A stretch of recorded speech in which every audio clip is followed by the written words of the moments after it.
जहाँ पर ना आपको रेस्ट मिलेगा, जहाँ पर आप ऑन कॉल रहेंगे, कभी भी आपकी लाइफ कभी भी जा सकती है। क्लास रिचुअल क्या होता है? पैरा एसएफ में ट्रेडिशन रखते हैं कि basically after you have cleared they say to eat the glass, जो कि नॉर्मल आदमी नहीं कर सकता। क्या लड़कियां भी पैरा एसएफ कमांडो बन सकती? आप नॉर्थ कश्मीर का एरिया लीजिए, बर्फ इतनी पड़ती है कि वो फेंस के ऊपर से यानी उसको भी ढक देती है। तो आपको देख के लगता है कि दैट ये तो मासूम है, इसको फंसाया गया है? फाइनल सर्च करके जब मैं पर्टिकुलर एरिया घर का सर्च कर रहा था तो मैं पीछे मुड़ा तो मेरे जितने दूर आप बैठे हो वहाँ पर एक मिलिटेंट ने मेरे ऊपर पूरी मैगजीन 30 राउंड जो AK-47 के होते हैं उसने फायर किया। जब तक इंसान ये शरीर नहीं छोड़ेगा वो उसको याद करे, उसको मालूम है कि उस दिन कितनी ठंड लग रही थी, हाथ कितने ठंडे हो रहे थे, पाँव कितने ठंडे हो रहे थे, लेकिन उसमें भी हम खुश थे। Is India is prepared for any kind of war situation? So hello दोस्तों, आपका स्वागत है द प्रतीक शो में। और आज हमारे साथ एक बहुत खास मेहमान है जो अपनी फील्ड में एक लेजेंड है और पैरा एसएफ में एक रिनाउंड कर्नल रह चुके हैं, शिवेंद्र कन्वर सर। आज वो अपनी स्टोरीज से हमें बहुत कुछ सिखा सकते हैं, आपको इंस्पिरेशन दे सकते हैं, क्योंकि उन्होंने बहुत सारे सक्सेसफुल मिशंस करे हैं, बहुत सारी कॉम्बैट फाइट्स लड़ी हैं। उसके पीछे का मोटिवेशन, उसके पीछे की जर्नी, आज हमें सब कुछ जानने का मौका मिलेगा द प्रतीक शो में। So I am presenting Shivendra Kanwar on the Prateek show.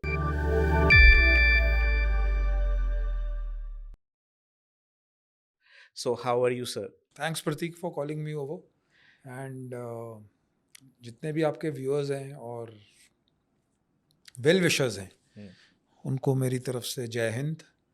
And I think this the Prateek show should become the best podcast in the world and may you grow by leaps and bounds. Thank you so much sir. Yeah and it's our honour कि that मैं आपको host कर रहा हूँ आज, thank you. Because आप लोग real heroes हो इस देश के। बिकॉज आप लोग हो तो हम लोग शायद ये पॉडकास्ट एंड एवरीथिंग हर चीज़ कर पा रहे हैं। तो थैंक यू, आप लोगों की वजह से हम लोग सुरक्षित हैं, तो thank you very much. And sir, life कैसी चल रही है? लाइफ फौज में और फौज के बाद has always been awesome okay. And मेरा मानना है कि अगर आप अपने ड्रीम्स चेज कर रहे हो, हम्म। जो आपका कोई एम्बिशन है, एम है, किसी भी स्टेज में, as a student, hmm. As a working professional और even as an entrepreneur when you leave, अगर आपकी लाइफ में एम और मिशन है और आप उसके लिए हार्ड वर्क कर रहे हो, तो then your life is always on the move and आप काफ़ी पॉजिटिव रहेंगे। सो जैसे हम बोलते हैं कि हमारी यूनिट का जो टैग लाइन है, never out of the fight. Hmm. So whether you are in civil, whether you are in army, whether you are in special forces, whether you are a entrepreneur, आप हमेशा कोई ना कोई जंग लड़ रहे हो पर्सनल और प्रोफेशनल लेवल पे। So if you are fighting, तो जितना आप फाइट करोगे अपनी लाइफ से, अपने एम्स के लिए वर्क हार्ड करेंगे, so there will never be a dull moment. Yes, थोड़े सेटबैक्स होंगे, फेलियर्स होंगे, जो कि पार्ट एंड पार्सल हर इंसान की लाइफ का है। But the positive thing is कि आपकी जो मेंटल फैकल्टीज, आपका जो physical I would say demeanour है, जो आपकी पर्सनैलिटी है, because you are chasing something always, so positivity, hard work, discipline, वो हमेशा बना रहेगा। जब आप रात को सोने जाएंगे, आपको एक सेटिस्फाइड और आई वुड से बहुत ज़्यादा सेटिस्फाइड आदमी की आप एक नींद सोएंगे, बिकॉज आप you are constantly working towards something. So like I said, whether हमें स्पेशल फोर्सेस में रहते थे, चाहे हमें रात को नींद मिलती थी कि नहीं मिलती थी, अगले दिन सुबह उठ के 2 घंटे भी सोएंगे तो हमें 10 घंटे के बराबर लगता था। यस, तब बॉडी थोड़ी यंग थी, it could take that stress, but in the civil life भी मुझे उतने ही इंटरेस्टिंग लोग मिले हैं। एंड सबसे बड़ी बात है कि आप जैसे शोज़ में मैं पार्टिसिपेट करता हूँ, I am able to interact, जो कि मैं अपने एक्सपीरियंसेस हैं। राइट।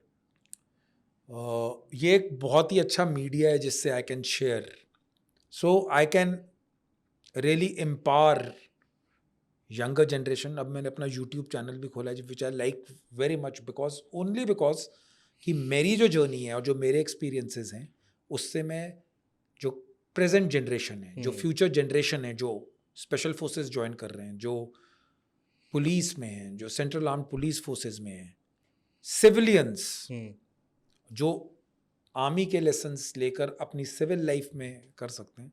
सो ओवरऑल अगर आप इन सब चीज़ों को देखेंगे तो आई वुड से I am having a really good time और आई एम रियली ब्लेस्ड भगवान की कृपा से कि मैं इतनी चीज़ें I can give back to the people so that this country, हमारी देश भारत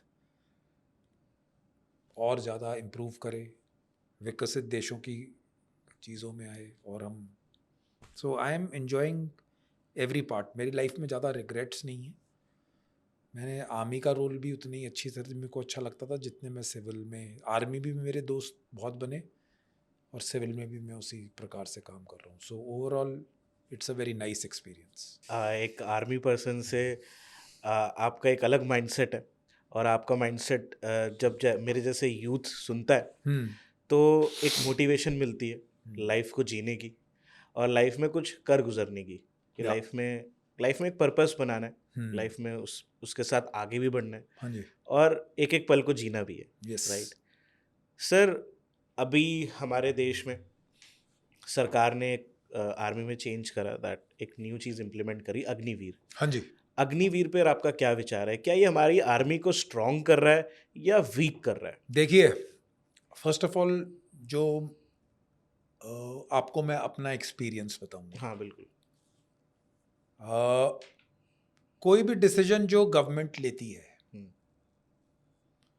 वो आर्म्ड फोर्सेस के जो प्रमुख हैं, जिसको आप सेना अध्यक्ष कहते हैं, chief of army staff, chief of naval staff, जो आर्मी को रिप्रेजेंट करते हैं उस लेवल पे, because not everybody can speak to the government directly, there is a chain. So any decision which government takes has the concurrence of everyone जिसको उस ओहदा और वो रैंक दिया हुआ है. अग्निवीर मेरे को 2 साल हो गए आर्मी छोड़े हुए, एंड अग्निवीर की परफॉर्मेंस पर से कैसी रही है मैं इसलिए कमेंट नहीं कर सकता क्योंकि जब मैंने आर्मी छोड़ी तब अग्निवीर आए नहीं थे. ओके. सो जो मैं पढ़ता हूँ और जो मैं फीडबैक लेता हूँ तो उसी का whatever I read and whatever I hear उसी का मैं फीडबैक देता हूँ. तो पर से बिल्कुल परफेक्ट फीडबैक देना कि सोल्जर्स कैसे परफॉर्म कर रहे हैं कैसे नहीं, वो I can not give you. मेरी स्कीम में 2 ही रिकमेंडेशंस हैं. Even if you want to try it, कोई प्रॉब्लम नहीं है, ठीक है. यू कैन, आप कुछ भी बोल सकते हैं कि ये स्कीम ठीक है, गलत है, जैसे भी है. मेरा पॉइंट ये है क्योंकि आप एक यंग आदमी को ले रहे हैं और आप उसको 25% को रखेंगे, बाकियों को आप, क्योंकि जो उसने वो स्किल सेट गेन किया है, तो government should make an Endeavour कि कोशिश करें कि जो आर्मी में एब्जॉर्ब नहीं हो पाए उनकी लेटरल एब्जॉर्प्शन पक्का हो. आप समझ रहे हैं, चाहे आप उनको सेंट्रल आर्म पुलिस फोर्सेस में डालिए, पुलिस में डालिए, सिविल ऑर्गेनाइजेशंस में डालिए, उस स्किल सेट जो उन्होंने गेन किया है it should not get wasted and they should be equally I would say compensated for what things they have learned. So I am okay with the scheme. एक most pertinent point, pension एक army वाले का और बहुत time से एक बहुत बड़ा मोटिवेशन रहा है. एक क्योंकि आप एज कंपेयर टू सिविलियन जल्दी फौज से बाहर आ जाते हैं. आपका जो फाइटिंग करने का पीरियड है वो लिमिटेड है. तो जो आपकी लाइफ है as a army personnel is short. आप अगर आप 18 साल में भर्ती हुए, 17 साल में आपने छोड़ दी, 22-24 में, तो भी आप 35 साल तक 35 साल में generally civilians are in the mid, और आर्मी वाला अपना करियर ख़त्म कर रहा है. सो इन दिस केस जो मैं पॉइंट दे रहा हूँ कि if pension can be looked into, because it is एक आदमी ने अपना सर्वस्व दिया है एंड ये दोनों चीज़ें, पेंशन एंड अगर लेटरल एब्सॉर्प्शन हो गई तो I have no problems with the scheme as such. You want to try, because इसमें सबका कन्वाइंस तो है ही, यानी सबने एग्री किया है तभी वो स्कीम इम्प्लीमेंट हुई है. बट इसके पीछे, इसको इम्प्लीमेंट करने के पीछे रीजन क्या है? Why they are doing that? Maybe for a case in point might be to have a younger portfolio for the army, यानी Okay. कि यंगर रहें. And this is what I feel, because neither in the inception nor in planning nor, यानी कि उनका end product कैसा रहा है, I have not seen that. I am a colonel in the army, they were more qualified, और मेरे से बड़े ओहदे वाले लोग हैं जिन्होंने इस पर डिसीजन लिया है. So what has been the root behind it, it's only hearsay, और मैं हेयरसे पे विश्वास नहीं रखता. What I read in the newspaper is, I will say कि अच्छा ये की है, आप मेरे से कॉम्बैट ऑपरेशंस का, आप मेरे से जो मैंने चीज़ें की हैं उसके बारे में जो खुद एक्सपीरियंस किया और मैंने कैसे टाइम सर्व किया, I will be a better person to give my opinions on that, rather than जिसको मैं पढ़ के और वो सब कार्रवाई करूँ. So that is what it is. So I have no problems whatever the government, and obviously in sync with जो आर्मी पर से की सबकी राय ली होगी. So I think so it is okay. Might be some thought process which I don't understand because I was not involve only. So what I hear and see, जो मैं पढ़ता हूँ और देखता हूँ टीवी में, उसी के बारे में मैं बोल रहा हूँ. मैंने जो रिकमेंडेशंस दी है पेंशन एंड लेटरल एब्जॉर्प्शन की, अगर वो चीज़ें हो जाए, it's okay from my side. आपके हिसाब से आपने काफ़ी सारे पैरा फोर्सेस में काम करा है, स्पेशल फोर्सेस में काम करा है. या सबसे बेस्ट, इंडिया की सबसे बेस्ट स्पेशल फोर्स कौन सी है, और पूरे वर्ल्ड की सबसे बेस्ट आपको कौन सी लगती है? हर स्पेशल फोर्सेस का अपना मैंडेट है, हम्म, ठीक है. तो हर स्पेशल फोर्सेस, आर्मी की पैरा एसएफ है. अगर आप बोलेंगे कि कॉम्बैट एक्सपोजर किसका ज़्यादा है, बिल्कुल. सबसे ज़्यादा कॉम्बैट में कौन रहा है और सबसे ओल्ड कौन सी है, तो वो आर्मी की स्पेशल फोर्सेस हैं, उसमें कोई डाउट नहीं है. ओके. अब आप सी का मैंडेट देखेंगे, ठीक है, मार्कोस काउंटर टेररिस्ट ऑपरेशन करते हैं, बट JNK में बिल्कुल ही कम क्वांटिटी में, but they are doing a good job. आप एंटी पायरेसी ऑपरेशंस देखिए गल्फ ऑफ एडन में, so they are a competent force, they are doing a good job. सो उनका mandate under water and in sea वाले area में, तो वहाँ के वो बेस्ट हैं. अगर आप एयरफोर्स की स्पेशल फोर्सेस देखेंगे, जो कि गरुड़ है, so they are although a new special force, but they are also doing a good job. उनके भी कुछ ट्रूप्स डिप्लॉयड रहते हैं वैली में. So as they are new, जो अपना उनका मैंडेट है, जहाँ पर भी वो एम्प्लॉयड हैं, जो भी उनकी टास्किंग है, तो वो उसमें बेस्ट है. सो ऐसे कंपेयर करना कि कौन सी स्पेशल फोर्स अच्छी है और कौन सी बुरी है, you can not say about that. But yes, because army की जो स्पेशल फोर्सेज हैं, they have been fighting counter terrorism, they have been employed in every action, so they have an upper hand in terms of combat exposure. बाकी मेरा मानना है सारी special forces are good. ये बोलना कि एक स्पेशल फोर्स तगड़ी है, बिकॉज मैंडेट है सबका, हर एक टास्क पे हर काम कोई है, अपनी स्पेशलाइज्ड है. सो हालांकि आर्मी की स्पेशल फोर्स कुछ टास्क नेवी वाले भी कर सकते हैं, नेवी वाले कुछ आर्मी के भी कर सकते हैं, आर्मी और नेवी एयरफोर्स के भी कर सकते हैं. नाउ NSG इज देयर, वो जिसमें आर्मी कंट्रीब्यूट करती है, that is counter terrorist and counter hijacking. So वो वाले भी उसमें आर्मी के बंदे ही जाते हैं. So they do specific training. So everyone is specialized according to his task. So ये बोलना कि ये बेस्ट है, ये कम है, but yes when it comes to combat exposure, gallantry awards किसको मिले हैं, ज़्यादा टेररिस्ट किसने न्यूट्रलाइज किए हैं, तो आर्मी स्पेशल फोर्सेस जो पैरा एसएफ है, it will have a upper hand because it has been doing that.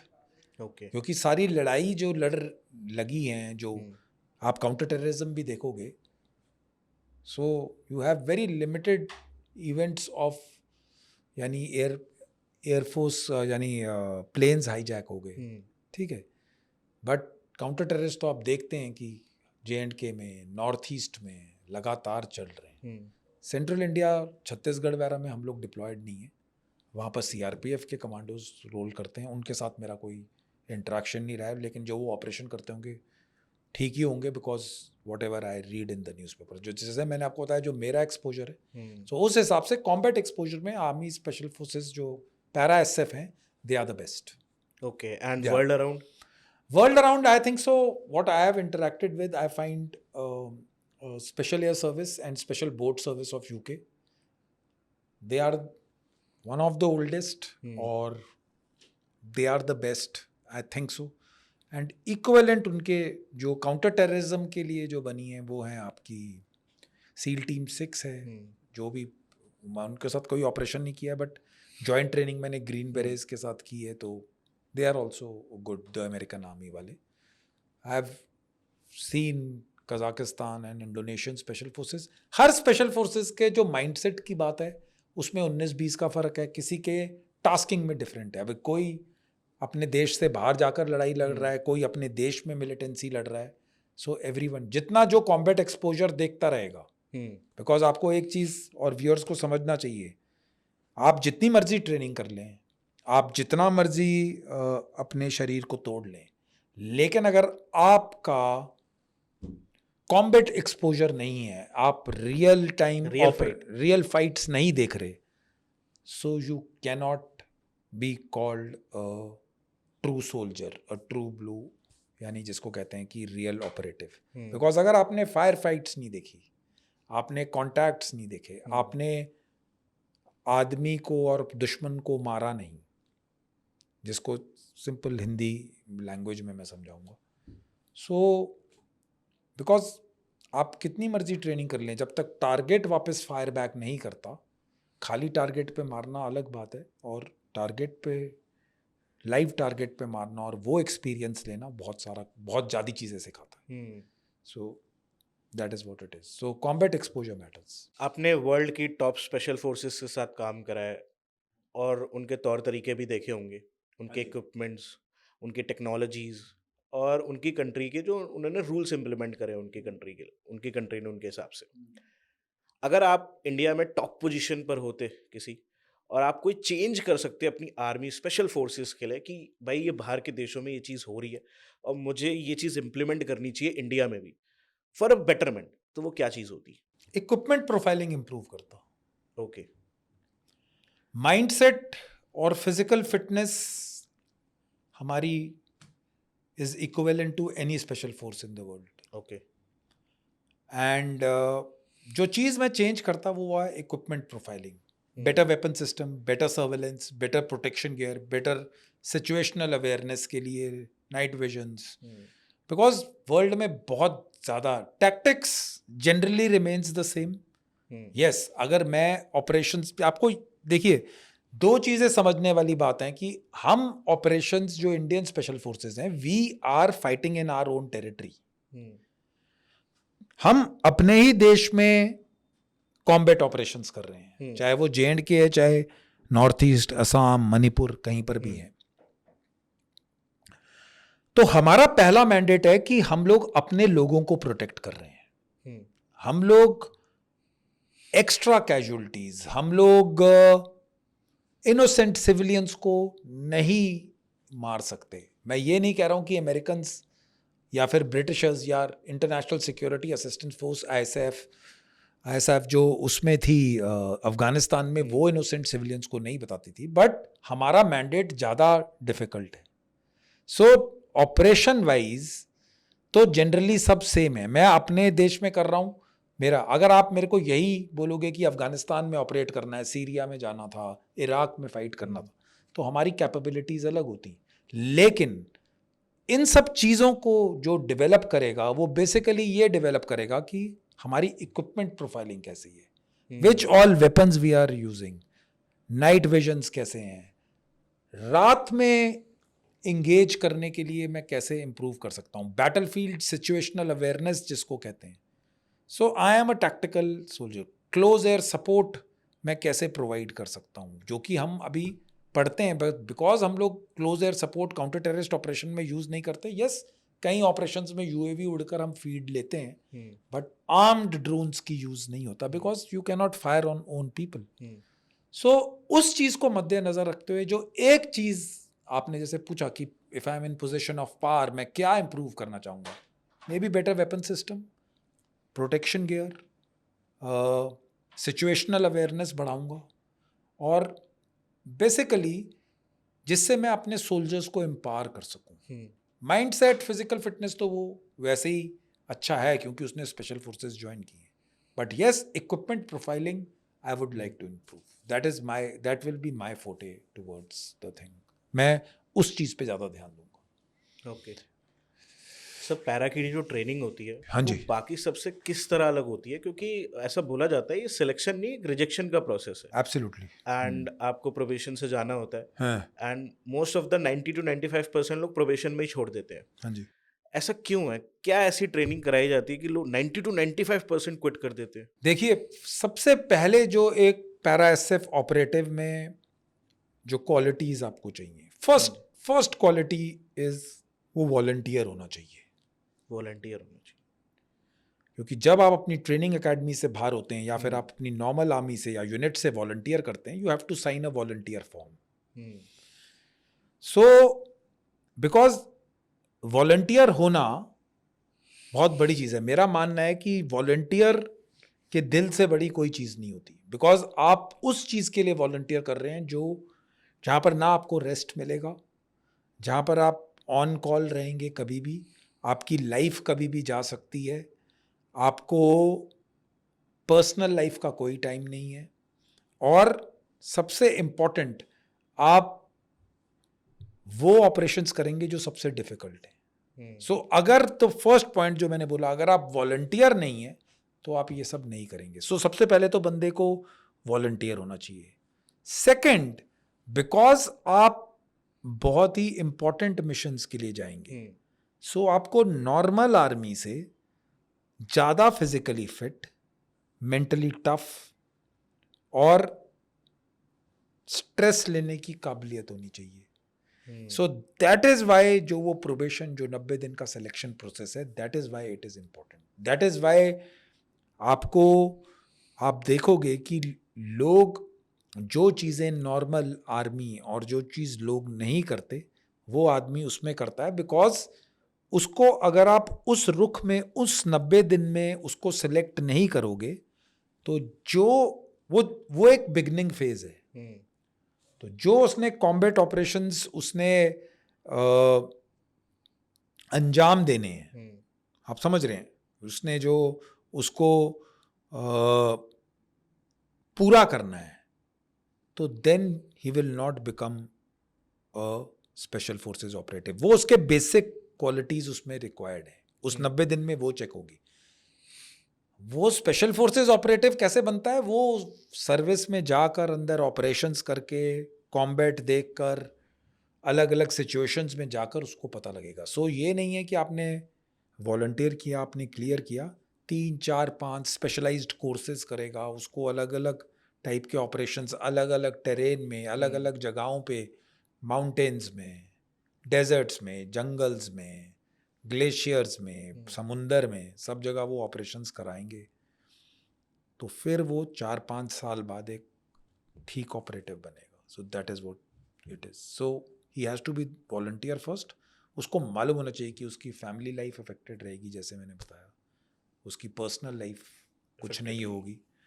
तो अगर इन सब चीज़ों को वो मद्देनज़र रखता है और फिर वो काम करता है, so there will not be any problem. So he has to be volunteer first and then he will undergo the balance part. Okay. इस ट्रेनिंग के दौरान सबसे मुश्किल पार्ट क्या रहता है? कौन कौन सी चीज़ें सबसे मुश्किल होती हैं एक सोल्जर के लिए कि दैट जब उसको उससे गुजरना पड़ता है तो ऐसा लगता होगा कि that they quit. Why they quit in between? Because they quit basically, मैंने आपको बताया कि when you are under special forces probation, ये आपके दिमाग की और दिल की लड़ाई है. इसमें आपके हाथ, टांगे, yes you have to be physically fit, चोटे वोटे तो लगेंगी आपको नॉर्मल, बट आपके दिमाग और दिल की लड़ाई है. बिकॉज फिजिकल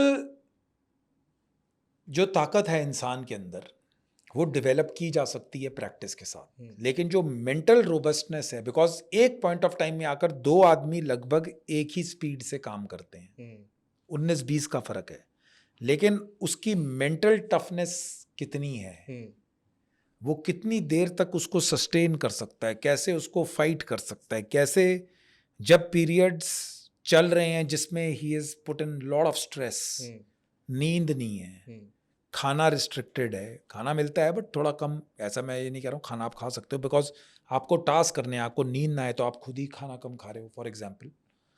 सो इन सब चीज़ों को मद्देनजर रखते हुए आदमी कितनी देर तक सस्टेन कर सकता है, कितना काम करेगा, ये उसके ऊपर डिपेंड करता है। So it is possible because बहुत सारे लोग ये ट्रेनिंग करते हैं, failure rate is high, but वही मैं बता रहा हूँ कि आदमी किस लेवल तक उसको ले जाना चाहता है, that is more important. And आदमी के दिमाग और विल पावर से बड़ी कोई चीज़ नहीं होती। अगर आदमी ने सोच लिया है कि मेरे को ये कार्रवाई करनी है, मुझे ये टास्क करना है, मुझे इतनी हार्डशिप, मुझे आज 100 किलोमीटर भागना है, कुछ भी करना है, उसका दिमाग पहले गिव अप करता है, बॉडी बाद में। So if is mentally tough और वो अलाइंड है टास्क को, सो कोई प्रॉब्लम नहीं आएगी, he will manage the thing. Yeah okay. And sir glass ritual क्या होता है? Glass rituals are basically glass eating ritual होता है जब आप अपनी प्रोबेशन क्लियर कर लेते हैं, बिकॉज आप एक आदमी को नॉर्मल आदमी से अलग ट्रेन कर रहे हैं। नॉर्मल आदमी ग्लास में पानी पीता है, कांच के ग्लास में।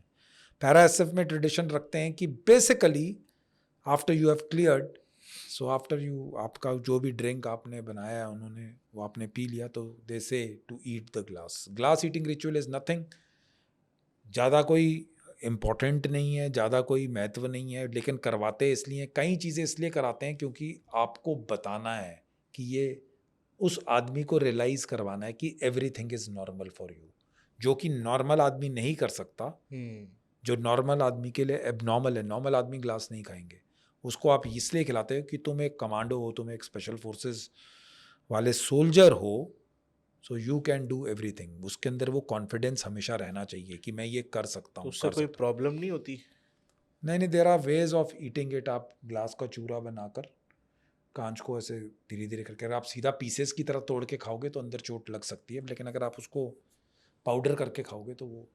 जैसे आर्मी की बात करते हैं या कोई भी स्पेशल फोर्सेस की सर, बॉयज़ मतलब जेंट्स का बहुत बड़ा योगदान है। उसके साथ अब काफ़ी टाइम से वुमेन्स का भी उतना ही बड़ा योगदान है। बट पैरा एसएफ में क्या लड़कियां भी पैरा एसएफ कमांडो बन सकती हैं? देखिए, अभी तक कोई भी विमेन ऑफिसर पैरा एसएफ में नहीं आई है। Okay, what is the reason? Reason is basically, देखिए, दो चीजें आपको सोचने वाली है। I think so para SF को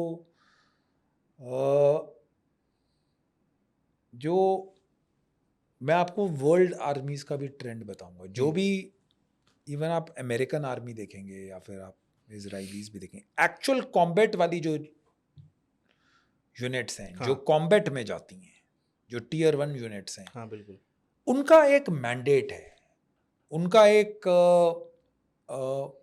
टास्क करने की तरतीब है, उनका एक लेवल है। I am not against women joining special forces, but जो स्पेशल फोर्सेस स्टैंडर्ड हैं, वो जो टास्क करना है, वो जो बेसिक स्टैंडर्ड्स रखे हुए हैं वो कम नहीं हो सकते। आप अगर आर्मी में भी देखेंगे, विमेन फॉलो, जो विमेन का सिलेक्शन क्राइटेरिया और जो फिजिकल टेस्ट होते हैं वो थोड़े कम होते हैं एज कंपेयर टू जेंट्स। वो वर्ल्ड ओवर आप एथलीट्स भी देखिए, सबका, because of the biological body of the male and a female, उसमें कोई वो नहीं है। But the point remains, in our kind of job there will be requirement जहां पर आपको ऑपरेशन स्पीड से करना है, you will be required to move at a particular pace. अगर women can cope with those things, you are willing to share the same hardships as man, maybe decision makers will let also women come into combat, into para SF. There are units in para, because I have served in para brigade, women officers हैं, but they are still with the logistic units. Okay, अगर para in वाले वो combats. Jump करती हैं, आपको army medical corps में doctors मिलेंगी जिन्होंने जंप किया हुआ है, वो एक्सरसाइजेज हमारे साथ करते हैं, but they are in medical units. पर से कॉम्बैट वाली जो पैराशूट रेजिमेंट है और स्पेशल फोर्सेस है, उसमें women have not still been enrolled, but yes, minor units of para brigade जैसे होती हैं, ऑर्डिनेंस, आपका लॉजिस्टिशियंस, सिग्नल्स, कम्युनिकेशंस, उसमें women paratroopers are there. Yes, so they can match, but actual combat में अभी तक world army has not tested those concepts. So India's, if they want to test, then my point will be कि जो selection process है और जो operation का criteria है, because of the mission, because of the combat involved, because of the factors जिसके कारण वो मिशन जल्दी करना है, जिसके कारण उस मिशन का महत्व है, वो डिसॉल्व नहीं हो सकते। If women officers and the decision makers in the army think कि yes women can match the standards, they are most welcome, there is no problem, they can join it. Yeah okay sir, para SF की बात करते हैं, आप उसमें colonel थे, right? एक colonel को क्या पर्क्स एंड फैसिलिटीज़ मिलती हैं? Because it's a good ranking in army, क्या इनको पर्क्स एंड फैसिलिटीज़ मिलती हैं?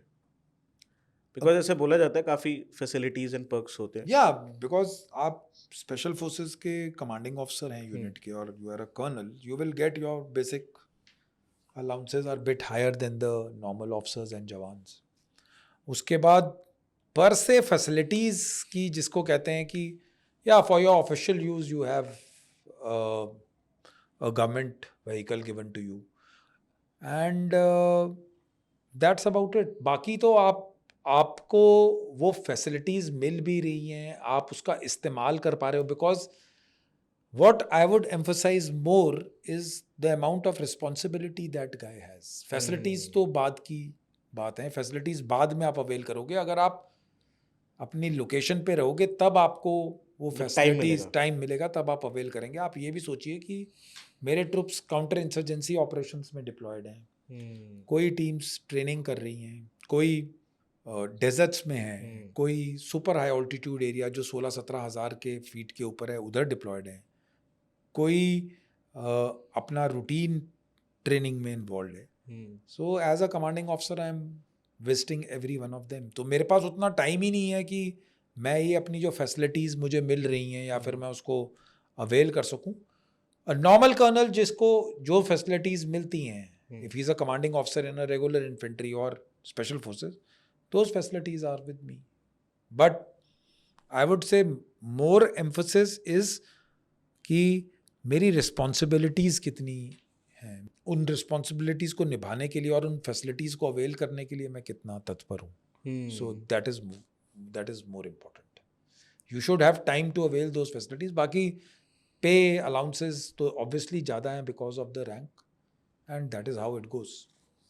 ओके, पूरे वर्ल्ड में बहुत सारे हथियार आपने चलाए होंगे, यूज़ करे होंगे, बट कोई ऐसा वेपन देख के लगता है कि जो आपको लगता हो कि दैट ये काश हमारी आर्मी के पास भी होना चाहिए? मैं आपको असॉल्ट राइफल्स का बताऊंगा क्योंकि मैंने स्मॉल आर्म्स ही यूज़ किए।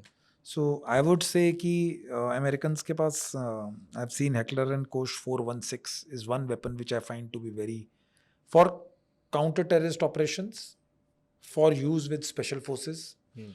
अगर वो मिल जाए, हमारे पास टेवोर हथियार गवर्नमेंट ने दिया हुआ है, that is also equally good. But the point remains कि weapon systems are generally the same. So अगर आप वेपन सिस्टम पर से पूछोगे असॉल्ट राइफल्स में क्या आना चाहिए, तो क्योंकि मैंने अपनी पूरी लाइफ असॉल्ट राइफल्स यूज़ की हैं। अगर आप किसी आर्टिलरी ऑफिसर से पूछेंगे कि कौन सी गन्स और कैनन्स आनी चाहिए, तो वो बताएंगे। आर्मर्ड कोर ऑफिसर से पूछोगे तो वो टैंक्स बताएंगे। मेरे हिसाब से स्मॉल आर्म्स में assault rifles में Heckler & Koch 416 is the best I have fired. I have not operated with it, but joint exercise में मैंने उसको फायर किया। It is a very potent weapon.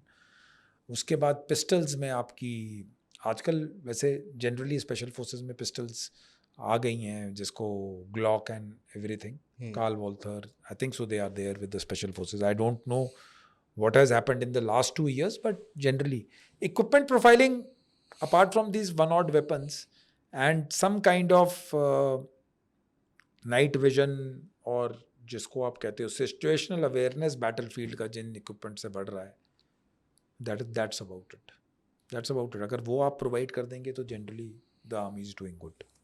Okay sir, जब भी आप कोई ऑपरेशन करते हो या आपको पता है कि इधर मिलिटेंट है, तो आपको कोई इन्फॉर्म करता है या आपके इंटेलिजेंस आपको बताती है, Yeah. वो प्रोसेस होता कैसे है, कोऑर्डिनेट होता कैसे है? देखिए, जो कोई भी ऑपरेशन लॉन्च होता है, हम्म, वो बेसिकली उसका जो बुनियादी असूल है इंटेलिजेंस है. Hmm, without intelligence operations are not launched, only because आप बहुत सारे ऑपरेशंस लॉन्च कर सकते हैं, but actionable intelligence, they are दो टाइप की इंटेलिजेंस होती है. एक होती है जेनरिक, कि यहाँ पर टेररिस्ट आते हैं, J&K में टेररिस्ट हैं, साउथ कश्मीर में टेररिस्ट हैं. एक होती है स्पेसिफिक इनपुट, जिसको कहते हैं आप एक्शनेबल. इस गांव, इस मोहल्ले, इस आदमी के घर पे मिलिटेंट बैठे हैं इस वक्त. आप समझ रहे? सो दो टाइप की इनपुट्स हो गई. सो जो मैंने बताया कि इंटेलिजेंस के बिना ऑपरेशंस लॉन्च नहीं हो सकते. ओके, सो बेड रॉक जो नींव है काउंटर टेररिस्ट ऑपरेशंस की, वो इंटेलिजेंस है. ओके, सो इंट जो आती है हमें वेरियस सोर्सेज से आती है, बिकॉज हम स्पेशल फोर्सेज हैं. हम लोग जनरली उन एरिया पे डिप्लॉयड रहते हैं जहां पर थ्रेट सबसे ज्यादा है. सो हमारे को state police, army intelligence, local intelligence units, इन सब से इंटेलिजेंस आती है. Okay, they are Because different sources. They are different sources, but it comes from all. हम एक ऐसी फोर्स हैं जो एक जगह पे ज़्यादा देर नहीं रहते. अगर थ्रेट इधर एलिमिनेट हो गया और इधर कम हो गया और दूसरी जगह ज़्यादा थ्रेट है, तो हमें उधर मूव कर देंगे. ओके, सो हमारी पर्स से जो यूनिट्स परमानेंटली डिप्लॉयड हैं, जैसे राष्ट्रीय राइफल्स यूनिट्स होती हैं जो 10-10, 12-12 साल से, उन लोगों का intelligence network is better. Why I am telling this is कि बिकॉज हमारे टाइम पे जब मैं ऑपरेशंस करता था, तो हमको दूसरों की इंटेलिजेंस मिलती थी, and then we used to, for elimination purpose of the terrorist, वो हमारा काम होता था. इंटेलिजेंस बहुत सारे वेरिएड सोर्सेज से आती थी, जो कि एक डाटा सेंटर जिसको आप कह सकते हो, या फिर हमारे बटालियन लेवल पे, या फिर टीम लेवल पे, या जो भी उधर टुकड़ी है, जो भी हेडक्वार्टर्स है, उस पर शिफ्ट करके कि आज ये वाली इंपॉर्टेंट इंफॉर्मेशन है, ये बिल्कुल ग्रेड 1 इनपुट है, तो उस पर हम लोग लॉन्च करते हैं. सो दैट इज़ द प्रोसेस. हमको हर तरफ से मिलता है और फिर हम जो बेस्ट सूटेड होता है उस पर हमारा. लेकिन बेसिकली फोटे है एलिमिनेशन, यानी टेररिस्ट को न्यूट्रलाइज करना. इंट वेरियस फैक्टर्स से आती है. ओके, आप इंटेलिजेंस की बात कर रहे हो, बट कभी कभार ऐसा होता है कि दैट इंटेलिजेंस भी हाँ, फेल हो जाती होगी. एब्सोल्युटली. एंड कभी ऐसा हुआ है कि दैट आपको ऐसा पता चला हो मिशन पूरा करने के बाद कि दैट जिस इंटेलिजेंस ने मुझे बताया था वो भी मिले हुए थे मिलिटेंट के साथ? यानी डबल क्रॉसिंग ऑफ सोर्स, यानी वो हमें भी बता रहा है, वो होता है, कई बार होता है, बट ओके, कई बार सोर्स की आइडेंटिटी को जज करना बहुत मुश्किल है. कई होते हैं सोर्स जो बिल्कुल ठीक खबर देते हैं, बट कई बार क्या होता है, बिकॉज जो सोर्स होता है उसकी जान सबसे ज़्यादा खतरे में है, क्योंकि वो खबर दे रहा है, और उसने अगर एक भी स्टेप गलत लिया तो मिलिटेंट उसको मार देंगे, पक्का जान से मार देंगे. सो इन दैट केस क्या होता है कि हमें ध्यान रखना होता है कि उसकी सेफ्टी भी कॉम्प्रोमाइज ना हो. ऑपरेशन इस प्रकार से लॉन्च हो कि ऑल द पार्टीज जो भी इन्वॉल्व हैं are able to get the militants. आप समझ रहे हैं? सो उस सोर्स की इनपुट को बहुत जगह से कॉरोबोरेट किया जाता है, सब जगह देखा जाता है, फिर जो सबसे प्रेफर्ड कोर्स ऑफ एक्शन होता है उसको फॉलो करते हैं. बट कॉम्प्रोमाइजिंग ऑफ सोर्स, कि उसकी जान ना चली जाए, ये सारा चीज़ें ध्यान रखा जाता है. अनलेस एंड अनटिल वो खुद ही ना ध्यान दे और फिर कुछ उल्टी हरकत कर दे, बट अदरवाइज सोर्स की जो इनपुट है और जो उसका इंटेलिजेंस है और जो उसकी काबिलियत है, उसके हिसाब से ही कार्रवाई की जाती है। ओके। कॉम्बैट के दौरान अगर आप किसी मिलिटेंट को न्यूट्रलाइज कर देते हो, उनसे जब बात होती है आपकी या पूछताछ आप करते हो, तो कभी आपको ये पता चला है कि दैट उनकी रिक्रूटमेंट कैसे होती है या उनका ट्रेनिंग प्रोसेस कैसे चलता है, क्योंकि वो जवान के साथ इक्वली कॉम्बैट में फाइट करते हैं इक्वल अमाउंट पे, तो उनको ऐसी क्या ट्रेनिंग दी जाती है, क्या पूरा प्रोसेस है, कैसे चलता है? उनका भी देखो प्रोसेस है, बिकॉज आप एक कॉम्बैट वाला आदमी तैयार कर रहे हो, तो उनका फर्स्ट ऑफ ऑल ये मान के चलिए कि उनकी इतनी डिटेल ट्रेनिंग नहीं हो सकती जितनी आर्मी आर्मी और उनके पास एक ही एडवांटेज है, and that advantage is local support, because they have support of the locals. They need, उनको कोई चिंता करने की ज़्यादा ज़रूरत नहीं है कि कहाँ पे लेफ्ट राइट घूमना है, बिकॉज सिक्योरिटी फोर्सेस की ट्रेनिंग ज़्यादा है, लेकिन जो एलिमेंट ऑफ सरप्राइज और जो सपोर्ट का है, it is more with the militants. So उनकी भी थियोरेटिकल ट्रेनिंग, उनकी भी physical part of the training, उनको भी लंबी एक्सरसाइज पे रखते हैं ताकि उनका दिमाग और मादा बना रहे, यानी कि उन्होंने एक ट्रेंड आर्मी को फाइट करना है। सो उनकी भी बेसिक ट्रेनिंग चलती है, बिकॉज ये मैंने सरेंडर्ड मिलिटेंट से पूछा है जो हमारे साथ ऑपरेशंस करते थे। सो उनका भी पार्टली वो है, लेकिन better trend I will still say is the security forces, because time ज़्यादा है, हथियार एम्युनिशन इक्विपमेंट ज़्यादा है, आपकी बिल्कुल ग्राउंड लेवल से एक ट्रू सोल्जर बनने तक की कार्रवाई है। So routine army and CAPF are, I think so, मेरे मन में कोई डाउट नहीं है, are better train than a militant. Okay.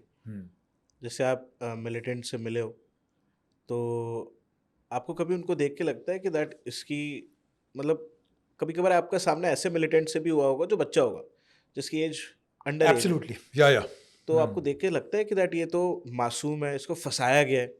Militant बनने की मोटिवेशन रिलीजन हो सकती है, जिसका आप बोले जिहाद पे जाना है, और basically I want to know that what is the ideology, क्यों कोई मिलिटेंट बन जाता है? Religious fundamentalism okay.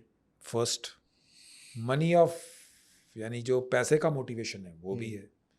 उसके बाद देयर आर पीपल जिनको गन उठाना और उसके अंदर पावर फील होती है। सो आपको एक इमेज, ऑल्दो नॉट अंडरस्टैंडिंग कि you are going against the law of one country, अगर फॉरेन टेररिस्ट है, so but it doesn't matter to them.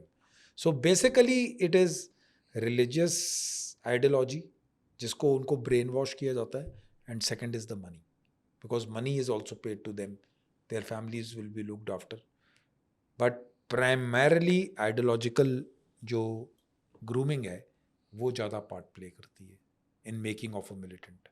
Okay. Yeah and the motivation is that.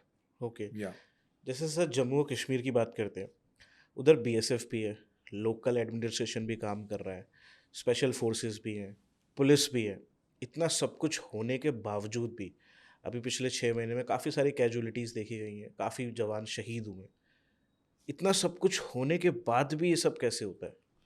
देखिए, आप लोगों को एक चीज़ समझनी चाहिए, कॉम्बैट ऑपरेशंस है, right.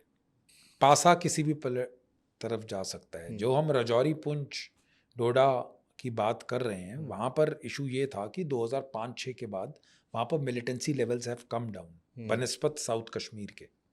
So army and the government after seeing कि ये लेवल्स कम हो गए हैं, वहाँ से फोर्सेस निकालकर they redeploy in some other place, like Chinese का थ्रेट आ गया 2020 में, तो वो फोर्सेस वहाँ से, बिकॉज वहाँ पर कोई इंसिडेंट्स हो नहीं रहे थे। हाउएवर एक चीज़ मैं आप लोगों को बताना चाहूँगा कि ऑल्दो एक भी जवान या सिविलियन की लाइफ जाती है, वो एक दुख और एक कॉज है वरी की, बट जैसे मैंने बताया, जो हमारा अभी सिक्योरिटी अपरेटस है, बिकॉज फोर्सेस निकली, अभी दोबारा रीडिप्लॉयमेंट चल रही है, बिकॉज इवेंट्स लास्ट 1-1.5-2 साल से थोड़ा सा एक्टिविटी उस जम्मू रीजन में जिसको आप कहते हो वो बढ़ गई है। बट ये भी मान के चलिए, जो 2003 और जो शुरू में मिलिटेंसी जब 90s में शुरू हुई थी, जो उस लेवल की मिलिटेंसी थी, वो आज भी नहीं है। वो that army and security forces, police has overcome that. because it is combat and our neighbor wants to engage in certain places जहाँ पर वो हमें employed रखे, तो levels have little bit gone up. Army, security forces, BSF, CRPF, state police सारे capable हैं उसको कम करने के लिए, but because it is combat और थोड़ा सा टाइम लगता है, so it might so happen कि थोड़ा लंबा खींच रहा है, but sooner or later the security forces and the government will have the last say. So you need not worry कि क्यों हो रहा है, बिकॉज आपको मैंने रीज़न बताया. एक चीज़, जगह को आपने बिल्कुल शांत कर दिया था, कोई इसमें टेररिस्ट एक्टिविटीज़ नहीं हो रही थी, फिर अचानक उन्होंने देखा कि यहाँ से फौज निकली है, तो थोड़ा लेफ्ट राइट उनका मूवमेंट बढ़ा है, but still things are under control. Yes, loss of lives of civilians and यानी army personnel is important. It is not acceptable, but I think so units are trying their best to have clean operation and eliminate the threat. यानी trial, because आपको मैंने पहले ही बोला था, combat has got different rules. कई बार उस दुश्मन का हाथ ऊपर होता है, कई बार आपका होता है, but in our case we might take some time, but we will overcome the situation. Okay. Yeah. Sir एक क्वेश्चन था, नॉर्मल जनरल क्वेश्चन है कि दैट Yeah. जो हमारे बॉर्डर्स होते हैं, वैसे तो ऐसा होता होगा कि दैट 100% सर्विलेंस उधर रहती है, बट ये जो मिलिटेंट्स होते हैं ये क्रॉस कैसे कर लेते हैं? क्या कोई लोकल सपोर्ट होता है या फिर what, how they cross the borders? Because बहुत ज़्यादा आर्म्ड रहते हैं, बहुत ज़्यादा सिक्योर्ड है, बट क्या कोई ऐसी जगह भी होती है जहाँ पे आप कह सकते हो कि 100% सर्विलेंस नहीं रख पाना पॉसिबल है? देखिए, जो क्वेश्चन है, वो पहली बात तो मैं एक आपको चीज़ कर दूंगा. प्री 2003 जब मैं आपको लाइन ऑफ कंट्रोल की बात बताऊंगा, हाँ. बिकॉज इंटरनेशनल बॉर्डर पे मैंने, I have not served on international border, जैसे राजस्थान पंजाब में एग्जिस्ट करता है. That better idea can be given by a BSF personnel who has served over there. So line of control का मैं आपको ऐसी चीज़ बताऊंगा कि ये तो मान के चलिए आफ्टर 2003 जब से फेंसिंग हुई है, infiltration has considerably come down. दूसरा आपका पॉइंट था कि कैसे हो जाता है. So army and some places we have BSF also covering the borders. What we do is through electronic means and through physical human means, we try to cover the area. But certain terrain, certain area ऐसे inaccessible और ऐसी जगहें होती हैं जहाँ पर आपका जो एंटी इन्फिल्ट्रेशन सिस्टम है, इलेक्ट्रॉनिक की मैं बात करता हूँ, कई बार फेल हो जाता है. आप देखिए, नॉर्मल 2000 फीट से लेकर लाइन ऑफ कंट्रोल 17-18 हज़ार फीट तक जाती है. आप समझ रहे हैं. अब टेरेन वेरिएंस इतना ज़्यादा है, यानी एक चीज़ जहाँ पर आपको लगता है कि बर्फ़ का टाइम है, सर्दियों का, और ये ऐसा नहीं है कि एक दिन सर्विलेंस करना है. It goes on for 24/7/365. Because of वो टेरेन ऐसी बनी हुई है, वो ज़मीनी हालात ऐसे हैं, वो इनएक्सेसिबल एरियाज हैं, क्योंकि लोग बड़े आसानी से बोल देते हैं कि कैसे इन्फिल्ट्रेशन हो गई. वो वही लोग बोल सकते हैं जिन्होंने उधर कभी सर्व नहीं किया. Because there are issues with the terrain. हर inch of ground, every inch can not be covered by troops. There are limitations to it. So जो आप बोलते हो इन्फिल्ट्रेशन होती है, एक चीज मान के चलिए, because of alert troops on line of control, आधे इन्फिल्ट्रेशन बिट्स उधर फॉइल हो जाते हैं. फिर भी कुछ टेररिस्ट आते हैं. नाउ यू डोंट नो कि हम सोच रहे हो कि हमने वैली में कंट्रोल कर लिया, but we have porous borders. Infiltration can happen through, अब कोई मिलिटेंट बिना हथियार के नेपाल के थ्रू आ सकता है. They can people be coming from Bangladesh. So there are many sources of coming inside this country. पर से बोलना कि सारी इन्फिल्ट्रेशन वैली से होती है, आई वुड से इट इज रॉन्ग. बहुत ज़्यादा सिक्योरिटी फोर्सेस ने विजिलेंस और सर्वेलेंस बढ़ाया हुआ है, लेकिन जैसे मैंने आपको बताया, क्योंकि टेरेन है, आपका फेंस लगा हुआ है। व्हेन इट गोज थ्रू 8-9 हज़ार फीट की हाइट, 10-11 हज़ार पे जब बर्फ पड़ती है, आप नॉर्थ कश्मीर का एरिया लीजिए, सो बर्फ इतनी पड़ती है कि वो फेंस के ऊपर से यानी उसको भी ढक देती है। And fence every year it has to be repaired, बदलना पड़ता है कुछ पैचेस में। So there are issues which everyone has to face. It is जो नॉट normal है। जो नॉर्मल है।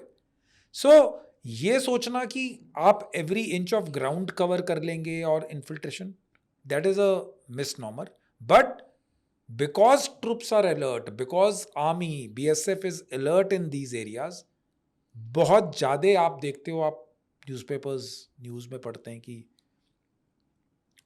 इन्फिल्ट्रेशन बिड फॉइल हुआ, उसमें 2 टेररिस्ट मरे, 3 मरे, पीछे आने के बाद भी terrorist. But then 100% zero error syndrome और ज़ीरो की बिल्कुल ज़ीरो मिलिटेंसी हो जाए, that is because of the terrain dynamics. It is very difficult to achieve.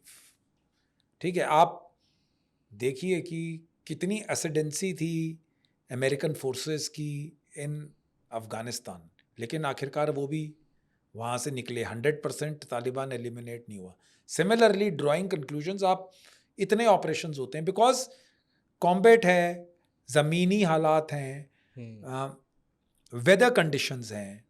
सो ये सारे फैक्टर्स को जब आप करेंगे, so you'll find it very difficult to man every inch of ground. So that is the reason. But still, I would say कि जो security forces का matrix है, it is a potent method of containing the militants. यानी they have been successful, believe you me. Keeping in mind जो initial जब 90s में militancy शुरू हुई थी, अगर आप उसको compare करेंगे, बहुत ज़्यादा कम है। या एक क्वेश्चन उठता है सर, क्यूरियोसिटी है बस इस क्वेश्चन को पूछने की। जैसे हमारे पास इतनी सारी स्पेशल फोर्सेस हैं, आर्मी है, इतना वेल इक्विप्ड सिस्टम है, क्यों फिर भी हम इस पे काबू नहीं कर पाते? मतलब काफ़ी सारी कंट्रीज ऐसी हैं जहाँ पे टेरर अटैक्स नहीं होते, जहाँ पे ये लोग मिलिटेंट्स जा भी नहीं पाते, मतलब उधर का सिस्टम इतना स्ट्रांग है। इंडिया में ऐसा क्या वीक है कि बार बार ये होता जा रहा है, और उसको कैसे 100% रोका जा सकता है आपके देखिए, हिसाब से? मैं आपको, मेरा पूरा एक्सपोजर J&K का है। मैंने नॉर्थ ईस्ट में पढ़ा है, मिलिटेंसी के बारे में मैंने कभी ऑपरेट नहीं किया है। आप ये मान के चलिए कि मेरे ओपिनियन से J&K में मिलिटेंसी कंटेन करने का तरीका इज अ पॉलिटिकल डिसीजन। अगर उसका कोई सॉल्यूशन है तो वो पॉलिटिकल है। मिलिटरी J&K से कभी बाहर जाएगी नहीं, आप मान के चलिए, बिकॉज हमारे बॉर्डर्स पाकिस्तान के साथ लगते हैं। ठीक है, एंड अक्साई चिन वाला एरिया चाइनीज के साथ है। So because it is a border state, army will never go out of, और सिक्योरिटी फोर्सेस आप देख लिए, पंजाब राजस्थान के बॉर्डर्स हैं जो हमारे पाकिस्तान के साथ लगते हैं, वहाँ पर भी बॉर्डर्स पे BSF डिप्लॉयड रहती है। आर्मी अपनी ट्रेनिंग एक्सरसाइजेज उधर आकर करती हैं, बंकर्स, और जो इन केस समथिंग हैपन्स तो army has its presence over there. तो ये तो मान के चलिए कि आप J&K से 100% फौज निकाल नहीं सकते। हाउएवर जो हिंटरलैंड में आपकी फौज है, जो वैली फ्लोर में, साउथ कश्मीर, जो अंदर वाले एरियाज में आपकी फौज है, that is totally a political decision. If government feels, अगर गवर्नमेंट को लगता है कि हमने पूरी एसिडेंसी मिलिटेंट्स पे गेन कर ली है, and the state police and state administration competent है सिचुएशन मैनेज करने के, so army will move out.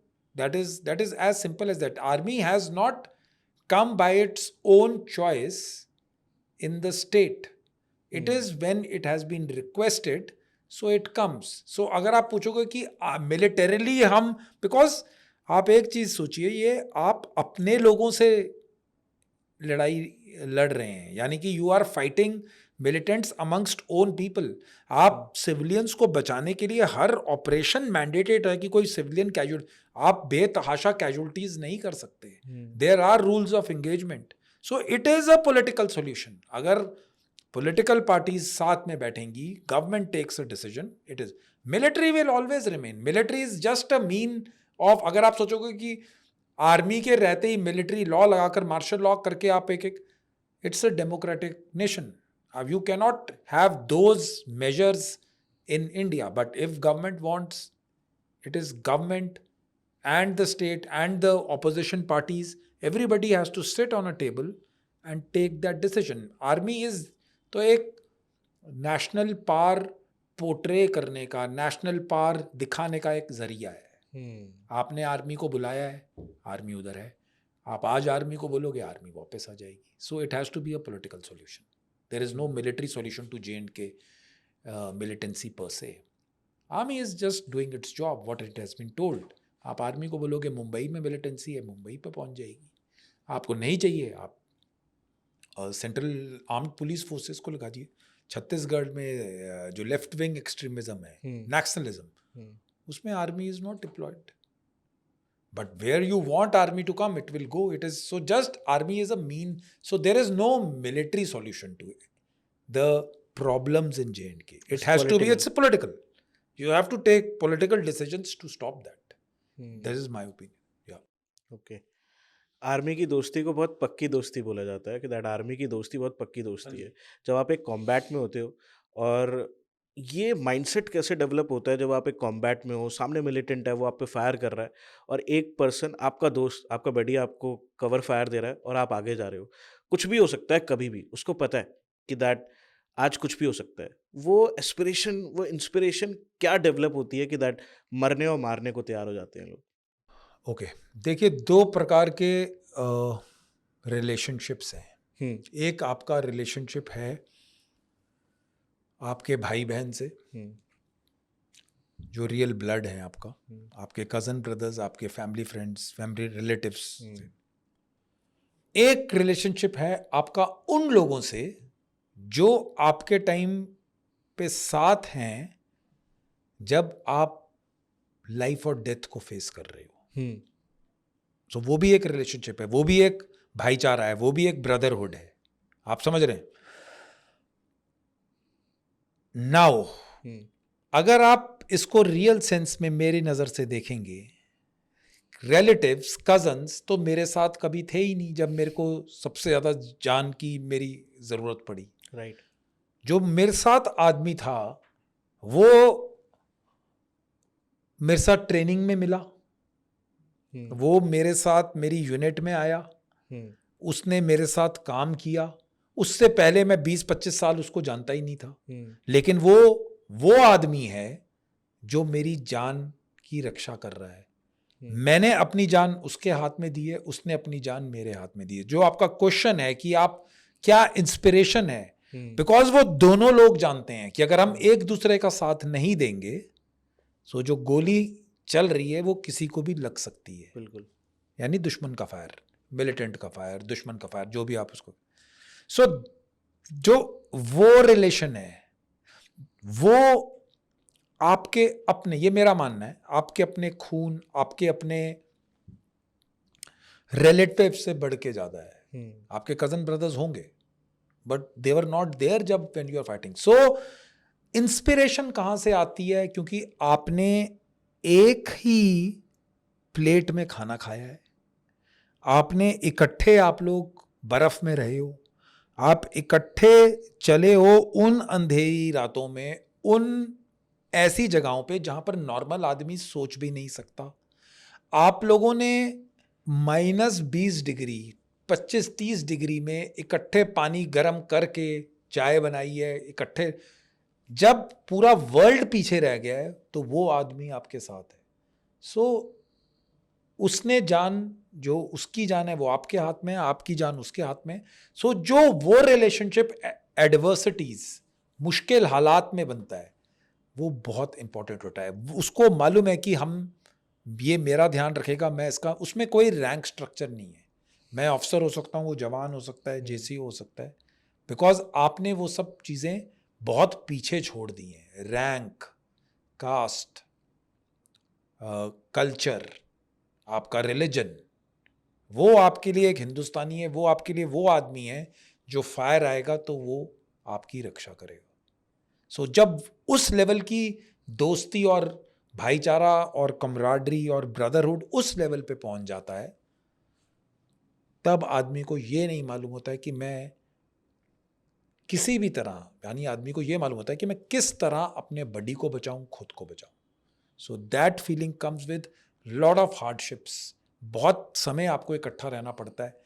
घर में आप 2 महीने के लिए जाते हैं छुट्टी, ठीक है, उसके साथ आप 10 महीने रहते हैं साल में। सो उसका रिलेशन आपसे बढ़ गया। सो दैट इज व्हाट, ये क्वालिटीज ज़्यादा जब मिल जाती हैं, so then you will see कि आदमी दूसरे के लिए बुलेट लेने के लिए तैयार होता है, बिकॉज उन दोनों के अलावा और तीसरा कोई नहीं उनकी मदद करने वाला। सो अगर वो आपस में एक दूसरे की मदद नहीं करेंगे, एक दूसरे की ट्रेनिंग में विश्वास नहीं रखेंगे, एक दूसरे का हाथ नहीं पकड़ेंगे, so they will not survive that day.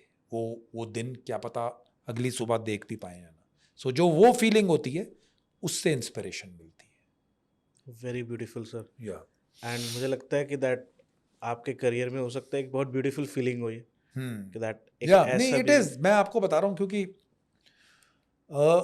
ये जो इमोशन है, इसको आप एक्सप्रेस नहीं कर सकते। राइट। यानी मैं कोशिश कर रहा हूं कि रिलेटेबल लैंग्वेज में व्यूअर्स को बता सकूं, लेकिन वो आदमी आपको, जिसने आपके साथ ये सब जो मैंने आपको एक्शंस बताए हैं, एक रेलवे स्टेशन पे भी मिलेगा 5 साल बाद, तो आपको सबसे पहला दिन वही याद आएगा कि यार उस दिन इसकी वजह से बच गया था। इस आदमी को आपसे कुछ नहीं चाहिए, आपको इससे कुछ नहीं चाहिए, लेकिन जो दोस्ती है वो लाइफ लॉन्ग की होगी। अगर आप 40 साल बाद भी मेरे से मेरे बडी के बारे में पूछेंगे, जब मैं ऑपरेशंस में था, हम एक ही स्लीपिंग बैग में बारिश और बर्फ़ में बैठे हुए हैं, और वो 3 घंटे सोता है, मैं 2 घंटे सोता हूँ, वो जाग रहा है।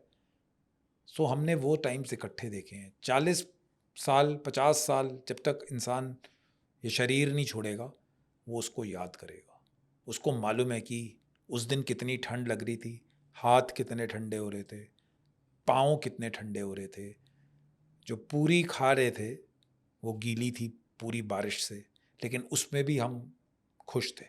सो वो वाली चीज़ें उसको 10 15 20 साल के बाद जब पहली बार वो बंदा मिलेगा उसको, तो वो उसको वो चीज़ें याद आएंगी। उन दोनों की जो भाईचारा है उसमें कोई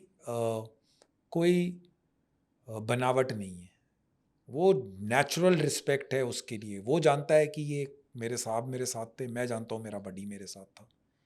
सो वो टाइप की फीलिंग, उस एटमॉस्फेयर की, उस एनवायरनमेंट की, उस हालात की, वो महसूस करना, वो एक्सपीरियंस करना नॉर्मल आदमी के लिए बहुत मुश्किल है। लेकिन जिन लोगों ने वो एक्सपीरियंस किए, उसका ब्रदरहुड, उसका भाईचारा अलग है। सो that is what it is. Definitely sir. या कभी लाइफ में कोई ऐसा मोमेंट आया है जब आपको ऐसा लगा हो कि बस आज जान बाल बाल बच गई, आज लक ने साथ दे दिया? वो कौन सा मोमेंट था आपकी लाइफ का? हम लोग एक मैं बहुत पॉडकास्ट में बता भी चुका हूँ, हम लोग एक कंप्लीट स्पेसिफिक इनपुट पे काम कर रहे थे, जिसमें हमें 3 टेररिस्ट की खबर थी, लेकिन उस दिन उधर 2 थे, और हम सर्च कर रहे थे एक घर की। सो सर्च कर रहा हूँ, ख़त्म करने के बाद लगभग जब ख़त्म हो गई, और मैं कहीं से, बिकॉज हमारे सोर्स ने बताया था, बिल्कुल कंफर्म्ड इनपुट है। सो फाइनल सर्च करके जब मैं एक पर्टिकुलर एरिया घर का सर्च कर रहा था, तो मैं पीछे मुड़ा, तो मेरे जितने दूर आप बैठे हो वहाँ पर एक मिलिटेंट ने मेरे ऊपर पूरी मैगजीन 30 राउंड जो AK-47 के होते हैं उसने फायर किया। बट किसी कारणवश, बिकॉज मेरी पीठ थी, तो मैंने भी फायर किया, पर मेरी गोलियां तो सी डिफरेंट डायरेक्शन में लगी। उसके बाद मैंने, खिड़की थी, मैं और मेरा बडी उससे कूदे, हम 8-10 फीट नीचे गिरे, और मिलिटेंट ने उसी के साथ 2 ग्रेनेड लॉब किए, और मेरे टांग पे ग्रेनेड लगे, यानी जो स्प्लिंटर्स होते हैं उसके। और वो वाला जो मोमेंट था, मेरा बडी को एवैक्यूएट करना पड़ा था, बट वो वाला जो मोमेंट था, उस दिन बिना भगवान की सपोर्ट के और ब्लेसिंग्स के वो बच नहीं सकते थे। बिकॉज इस रेंज पे आदमी का बचना यानी मिराकुलस है, यानी मिरेकल है। वो एक मैं वो बताऊंगा कि एक ऐसा इवेंट है जो कि पॉसिबल नहीं था. सो जब आप वहाँ से बच गए तो आई डोंट थिंक सो. एक आधी बार मैं पैराशूट जंप एक्सीडेंट में रहा हूँ जिसमें पैराशूट अच्छी तरह से डिप्लॉय नहीं हुआ था हमारी ट्रेनिंग एक्सरसाइज में. ओके. मेरा एंकल फ्रैक्चर हो गया था उस दिन भी, बिकॉज उस दिन भी काफ़ी क्लोज था लाइफ एंड डेथ का मामला. But then that is how life is. जिसको भगवान ने बचाना है, जिसके साथ ब्लेसिंग्स हैं, ये मेरा मानना है. सो क्या सेव द डे. क्या इन एक्सपीरियंसेस के बाद भगवान पे विश्वास और बढ़ता है? 100% बढ़ता है. मैं पहले भी भगवान पे विश्वास करता था, फौज में आने से पहले भी, फौज में रहते हुए भी, फौज छोड़ने के बाद भी. मैं लॉर्ड शिवा का बहुत बड़ा भक्त हूँ. मैं शिव भगवान को मानता हूँ. मेरी लाइफ उधर से शुरू होती है और मे बी ख़त्म भी वहाँ पर ही होगी. सो मेरा मानना है, पर्सनल बिलीव्स हैं. आपका जो भी चीज़ में फेथ आए और जिससे आप अपना टास्क पूरी ईमानदारी और मेहनत के साथ कर सकें, तो आई थिंक सो उसमें कोई गलत बात नहीं है. मैं मानता हूँ कि भगवान एग्जिस्ट करते हैं. देयर इज़ सम पावर जो हमें कई बार उन जगहों से निकालती है जहाँ पर हमारा बचना बिल्कुल मुश्किल था. सो मेरा पर्सनल बिलीफ है, nothing against anybody, but I believe in God. Yes. Okay. And sir, वो कौन सा मिशन था जिसमें वो नदी का पुल टूट गया था एंड आपने मिलिटेंट को मारने के बाद चॉकलेट खाई थी? वो एक फिल्म वाला सीन याद आता है. या सो वो हम लोग एक ऑपरेशन पे थे जिसमें हम सर्वेलेंस वाले ऑपरेशन पे थे और हम 4-5 दिन से एक पर्टिकुलर घर की सर्वेलेंस कर रहे थे. सो हमें इनपुट जो थी उसमें कंफर्म्ड इनपुट नहीं थी कि यहाँ मिलिटेंट आते हैं. हमें जनरल एक मालूम था. तो हमको ऑपरेशन लंबा करना था. तो पहले 4 दिन तक हमको कोई मूवमेंट नहीं दिखाई दी थी पर्टिकुलर घर में. 5वें दिन के बाद हमें थोड़ी सी सस्पेक्टेड मूवमेंट शाम के टाइम नज़र आई. हम लोग बैठे रहे. 6-7वें दिन पे जाकर जब वो कंफर्म हुआ कि उस दिन काफ़ी बारिश पड़ी थी. जो घर था उसके नीचे एक लेज थी, यानी ऐसे स्पर डाउन हो रहा था पहाड़ का. फिर नदी बह रही थी छोटी सी, जो आप माउंटेन्स में देखेंगे. उस पर एक नॉर्मल जैसे पेड़ के तने का ब्रिज काट के डाल देते हैं विलेजेस क्रॉस करने के लिए, वहाँ पर थे. हम लोग इधर थे बिकॉज अगर हम ज़्यादा पास जाते तो हमारा सरप्राइज लॉस्ट हो जाता. बिल्कुल. तो हम यहाँ से दूर से देख रहे थे. छोटा हमारे पार्टी थी. तो 3-4 दिन हमने उनको देखा तो हमको हथियार दिखाई नहीं दे रहा था. लेकिन 5वें-6ठे दिन जब हम उस पर बैठे, बारिश पड़ी, वो ब्रिज भी टूट गया. तो देन वी न्यू कि उस दिन वो मिलिटेंट का हथियार, और वो शाम के टाइम पे आते थे और सुबह अर्ली मॉर्निंग में निकल जाते थे. सो जिस दिन हमें 4-4:30 बजे दिन के टाइम पे कंफर्म हुआ कि ये मिलिटेंट ही हैं, बिकॉज उस दिन हमारा सरप्राइज बरकरार रहा और वो थोड़े कॉम्प्लेसेंट हो गए, यानी केयरलेस हो गए जिसको कहते हैं. We went down, cross the river by ropes लगाकर. हमने, और कोई ऑप्शन नहीं था, गए. एंड जैसे जब वो बाहर निकले तो हमने उनको एलिमिनेट किया था, 2 मिलिटेंट्स को. तो जनरली मिलिटेंट के पास ड्राई फ्रूट्स और काजू किशमिश वगैरह होती हैं. उनके पास चॉकलेट थी तो हमने उनकी चॉकलेट खा ली थी. क्योंकि हमारा भी 4 दिन 5 दिन का ही ऑपरेशन था. हम 1-2 दिन वैसे ही ऊपर चल रहे थे. बट बिकॉज हमारे को इनपुट थी कि ये काम करना है और हमको मूवमेंट थी, तो हमारा राशन भी बिल्कुल लास्ट स्टेजेस पे था. सो भगवान जहाँ से, जिसके पास से खाना दे उस टाइम पे. तो बट ऑपरेशन ख़त्म हो चुका था तो हमने उनकी चॉकलेट्स निकाल के खा ली थी, बिकॉज और कोई ऑप्शन नहीं था. फिर उसके बाद ऑपरेशन ख़त्म हो गया. फिर हम वापस आ गए थे अपने कंपनी ऑपरेटिंग बेस पे. And that is what it is about. Missions के दौरान कभी कभार ऐसी सिचुएशंस भी आती होंगी सर, जहाँ पे आपको 100% बिलीव है कि that he is a militant, but आपके ऊपर जो अथॉरिटीज़ है वो कंफर्म नहीं कर रही है कि अभी आपको एक्शन लेना है नहीं लेना. कभी कभार ऐसा होता है कि दैट मुझे एक्शन लेना चाहिए, तो उस समय आप वेट करते हो या फिर एक्शन लेते हो? हम एक्शन लेते हैं, एक्शन लेते हैं। एक्शन लेते हैं बिकॉज हमारा मैंडेट क्लियर है। अगर हमें इनपुट है हमारी हायर अथॉरिटीज़ की तरफ से कि यहाँ पर टेररिस्ट मूवमेंट है, ये टेररिस्ट है, एंड हमने उसको हथियार देख लिया है, if he is with a weapon, it doesn't matter कि वो कोई भी है। ओके।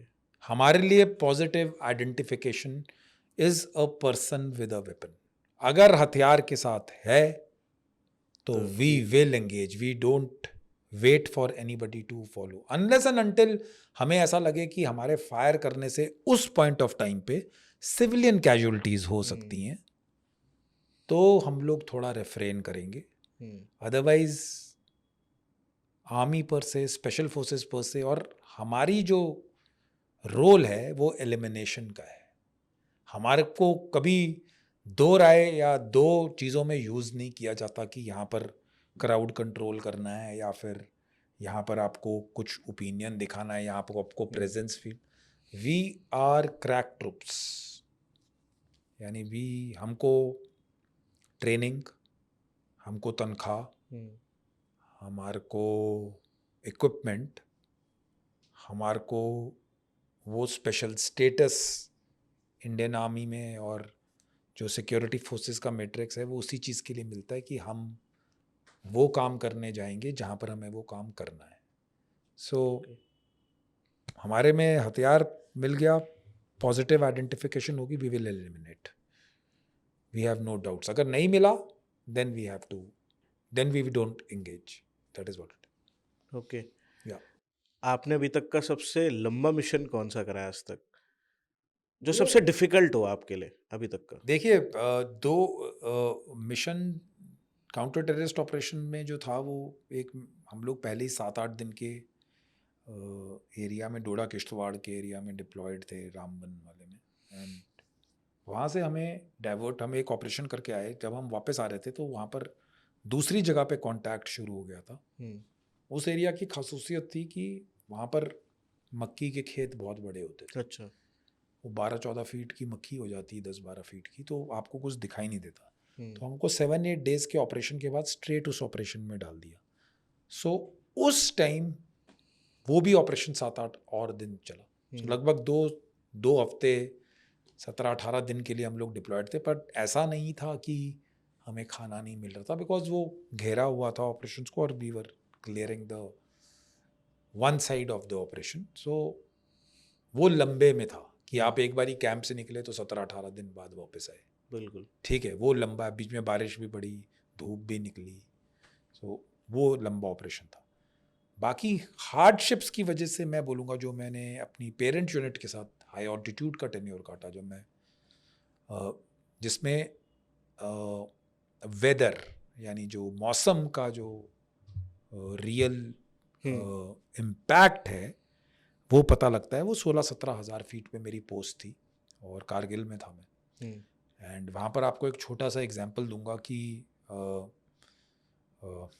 हमारा एक 2.5 kVA का जो जनरेटर होता है जिससे हम अपनी बैटरीज और इलेक्ट्रिसिटी चार्ज करते थे, मैं 2004 की बात कर रहा हूँ, आज से 20 साल पहले। तब आजकल तो बहुत फैसिलिटीज़ हो गई हैं, आर्मी ग्रो कर रही है, बड़े बड़े जनरेटर्स आ गए हैं, इक्विपमेंट इज़ इम्प्रूविंग। उस टाइम पे वही हमारे पास एक जनरेटर होता था, तो वो हमारा जनरेटर बाय चांस ख़राब हो गया। सो हमारी पोस्ट जहाँ पर वो जनरेटर लगना था वो 16,500 के आसपास की पोस्ट थी। अच्छा। एंड जहाँ से उसको रिपेयर होकर आना था सिविल से, यानी हमारा जो डेट था वो नीचे 12,000 फीट पे था।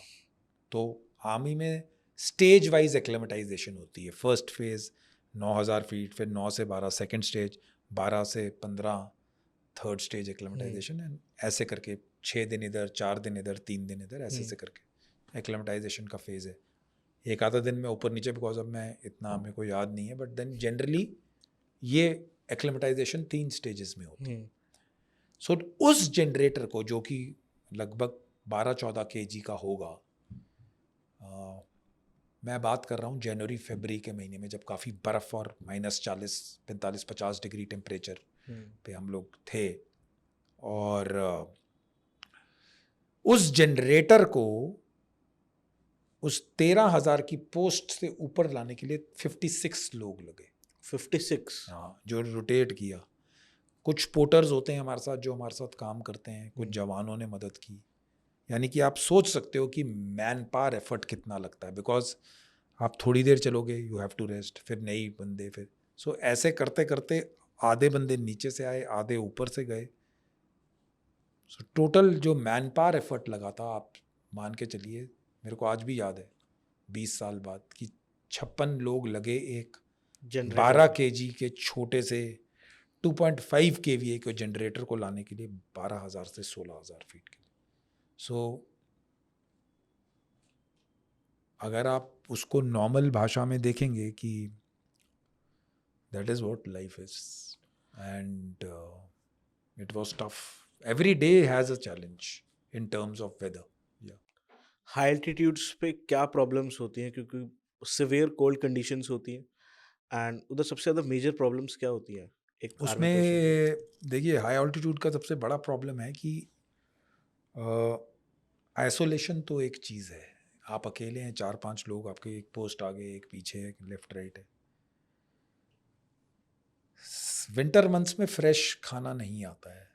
यानी आपको एडवांस विंटर स्टॉकिंग होती है, जिसको AWS कहते हैं आर्मी में, and it's all dehydrated food they give you, because आप उस हाइट पे रह रहे हो, ठंड में रह रहे हो, आपकी बॉडी को कैलोरिफिक नीड्स चाहिए, तो आपके पास स्पेशल राशन होता है। उसमें 84 आइटम्स हैं, एंड चॉकलेट्स 10 टाइप की होंगी, मैगी 4 टाइप की होगी, टॉप रेमन वाई वाई पता नहीं, हमको याद नहीं रहता, घी होगा, टॉफ़ीज़ होंगी, टिन्ड मीट होगा, टिन्ड फ्रूट्स और वेजिटेबल्स होंगे, बेस्ट ऑफ द क्वालिटी।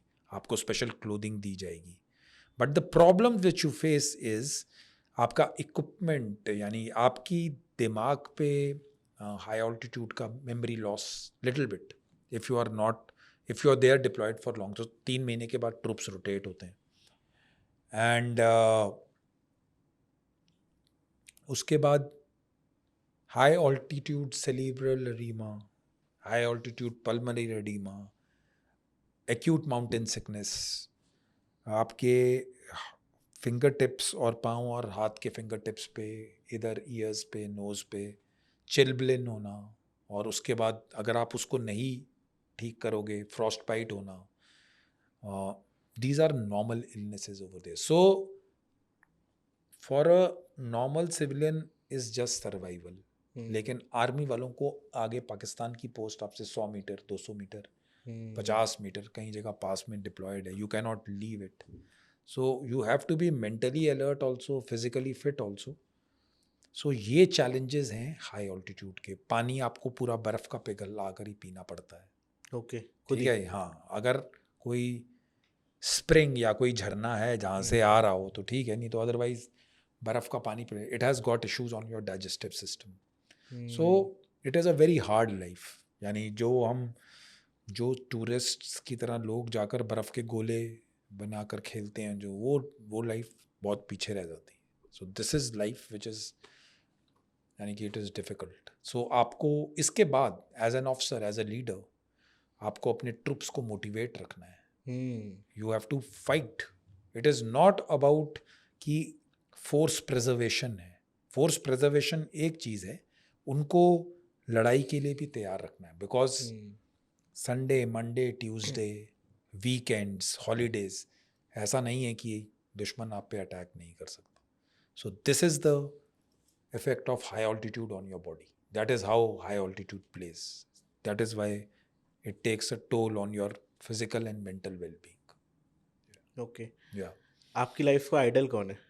आप किसको आइडलाइज करते हो? कोई है?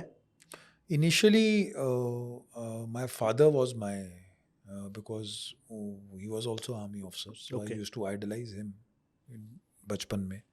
And thereafter, once I've started my own life, I don't have a person who idolize. यानी मेरे को कोई ऐसा नथिंग ग्रेट कि बहुत ही ज़्यादा मैं किसी को आइडलाइज करता हूँ, but then initial part of my life as a student, as a young boy, I used to idealize my father. Yes.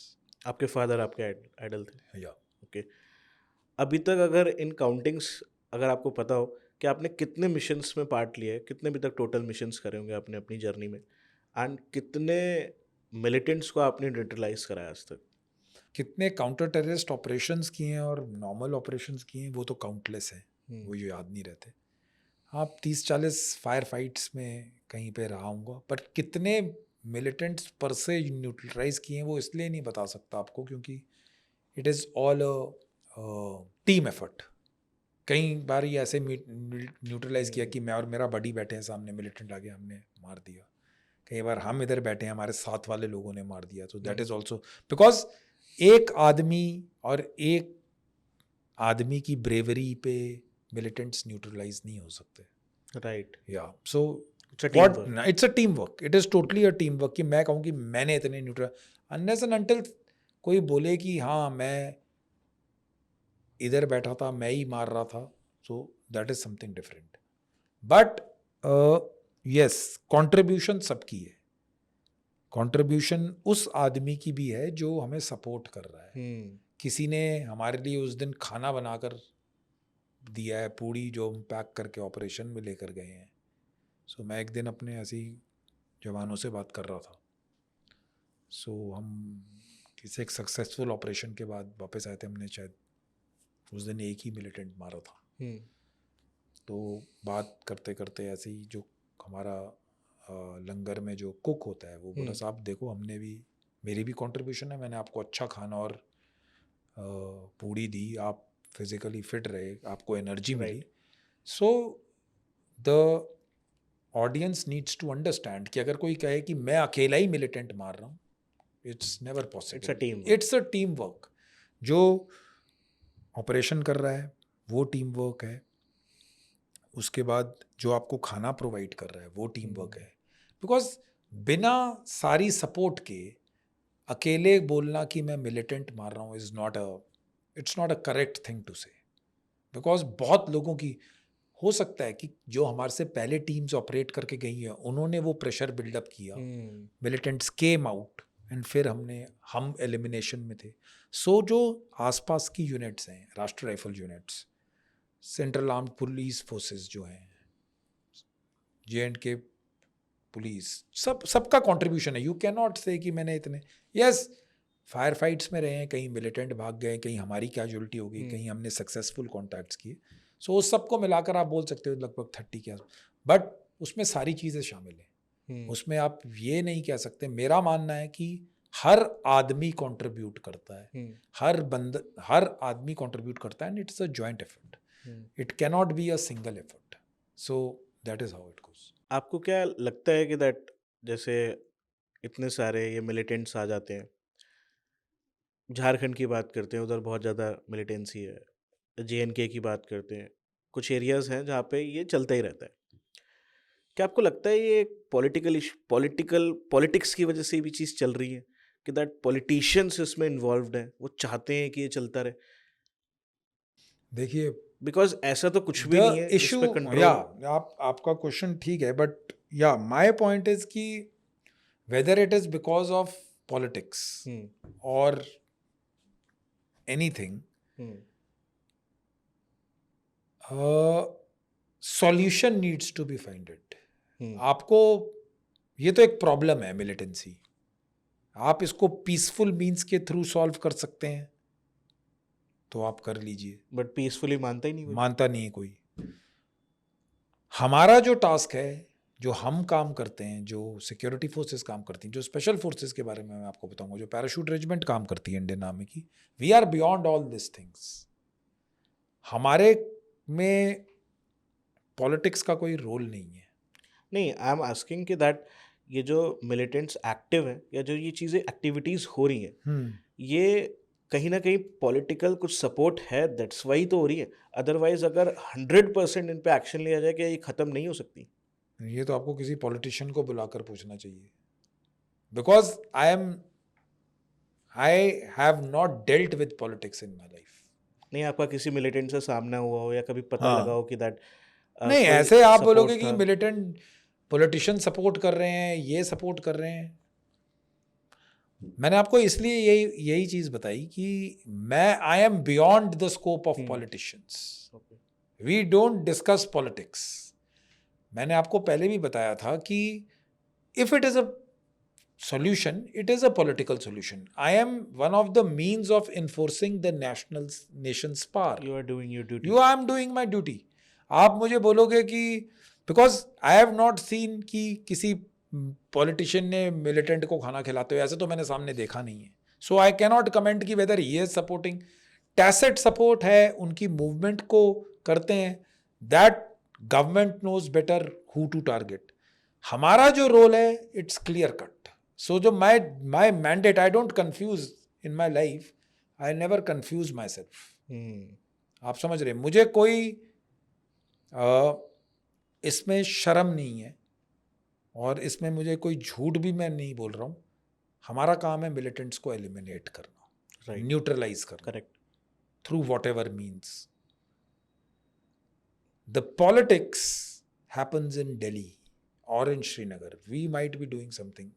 the priority is to that doing हमारा मैंडेट नहीं है. We are not suppose to discuss. If somebody has to discuss in army about politics, उसका rank और structure and he is, उनका जो designation है वो is far beyond us. We are the ground soldiers, we are the foot soldiers. We are here to, यानी कि हमारे को लोगों को डिस्पैच करना है जहाँ पर उनको सही जगह है. अगर हमारे देश में अगर आप मिलिटेंसी और टेररिज्म को गंदगी मानते हो, तो हमको वो गंदगी साफ करने का टास्क दिया हुआ है. हमारा टास्क वो है. I clear, keep it very clear. मैं ना उसको पॉलिटिसाइज करता हूँ, ना मैं उसको ये बोलता हूँ कि ये ठीक है या गलत है. आई am beyond all this thing. And you can ask any soldier, he will say the same thing if he has been a real soldier. Politics का हमारा, we have very limited role, whether they have supported militancy, not supported, because वो hair से account है. मैं आपको बता सकता हूँ कि 47-48 में क्या हुआ था, 71 में क्या हुआ था, ठीक है. सो वो हेयर से हैं. हमारा काम, जब हम ऑपरेशंस में जाते हैं, जब हम ऑपरेशंस करते हैं, our charter and mandate is clear. We don't clutter our mind. We are there to do a job. We will do it to the best of our ability and then come back. Done. Special forces में personal life कैसे manage करते हो आप? Because घर वाले भी हैं, क्या उनसे बात हो पाती है? या फिर जो आप मिशंस पे कभी कभार जाते हो तो हो सकता है आप काफ़ी वीक्स के लिए आपका फ़ोन ऑफ रहे, आप उनसे कांटेक्ट में ना रहो. चिंता तो होती है दैट वेयर आर यू. तो क्या आप उनकी बात आपकी हो पाती है उनसे? देखिए, ये क्लियर कट है. Any person in special forces, जवान कहीं पर भी डिप्लॉय रहे, वो अपनी एग्जैक्ट लोकेशन नहीं बताएगा. ओके. हिज वाइफ नोज, और घर वालों को मालूम है कि वो, इतना मालूम हुआ कि JNK में कहाँ पे, JNK में डिप्लॉयड है. किस जगह पे एक्चुअली वो कर रहा है, you are not suppose to tell. And family life, personal relationships, जब आपने मरून बेरे पहन ली, जब आपने वो वर्दी पहन ली, तो आप उस रिलेशन, यस आपकी रिस्पॉन्सिबिलिटीज़ हैं, बट वो रिलेशनशिप्स आपसे बहुत पीछे जा चुके हैं. ये आपके घर वाले भी समझते हैं, आपकी वाइफ भी समझती हैं, आपके पेरेंट्स भी समझते हैं कि दिस गाय इज़ देयर, ये उधर काम कर रहा है. They know there will be days जिस दिन बात होगी. बात हो गई तो 3 दिन लगातार भी हो सकती है, नहीं हुई तो 3 हफ्ते भी नहीं होगी. It all depend. सो यानी कि ये पूरा पैकेज है, पूरा इकोसिस्टम है. इसमें सब समझते हैं कि क्या है. अब कोई पार्टी बोले कि स्पेशल फोर्सेस ऑपरेटिव बोले कि मैं इस चीज़ को समझना नहीं चाहता, वो उसकी गलती है. घर वाली साइड बोले कि यार नहीं, स्पेशल फोर्सेस टाइम क्यों नहीं दे रहा, वो उनकी गलती है. सो आपको बैलेंस मेंटेन करना है between the best of things you can do it. Because जिस चीज़ की आपको तनख्वाह मिल रही है, जिस चीज़ की आपको रुतबा मिल रहा है, जिस टास्क के लिए आपको ट्रेन किया जा रहा है, गवर्नमेंट और देश की नज़रें आप पे हैं. जब आप उस चीज़ को अपनी जहन में, अपने बॉडी में, अपने माइंड में डाल देते हो, तो ये सारे ट्रिवियल इश्यूज हैं मेरा मानना है। Pay, allowances, family relationships, girlfriend, wives, वो सब पीछे हैं। मिशन अकम्पलिशमेंट, टास्क पूरा होना ही उसका टास्क है। So he will devote himself over there. आपने उसको चूज इसलिए किया है, वो काम वो इसलिए कर रहा है, उसकी तनख्वाह एक्स्ट्रा जो उसको मिलती है, अलाउंसेस उसलिए मिल रहे हैं।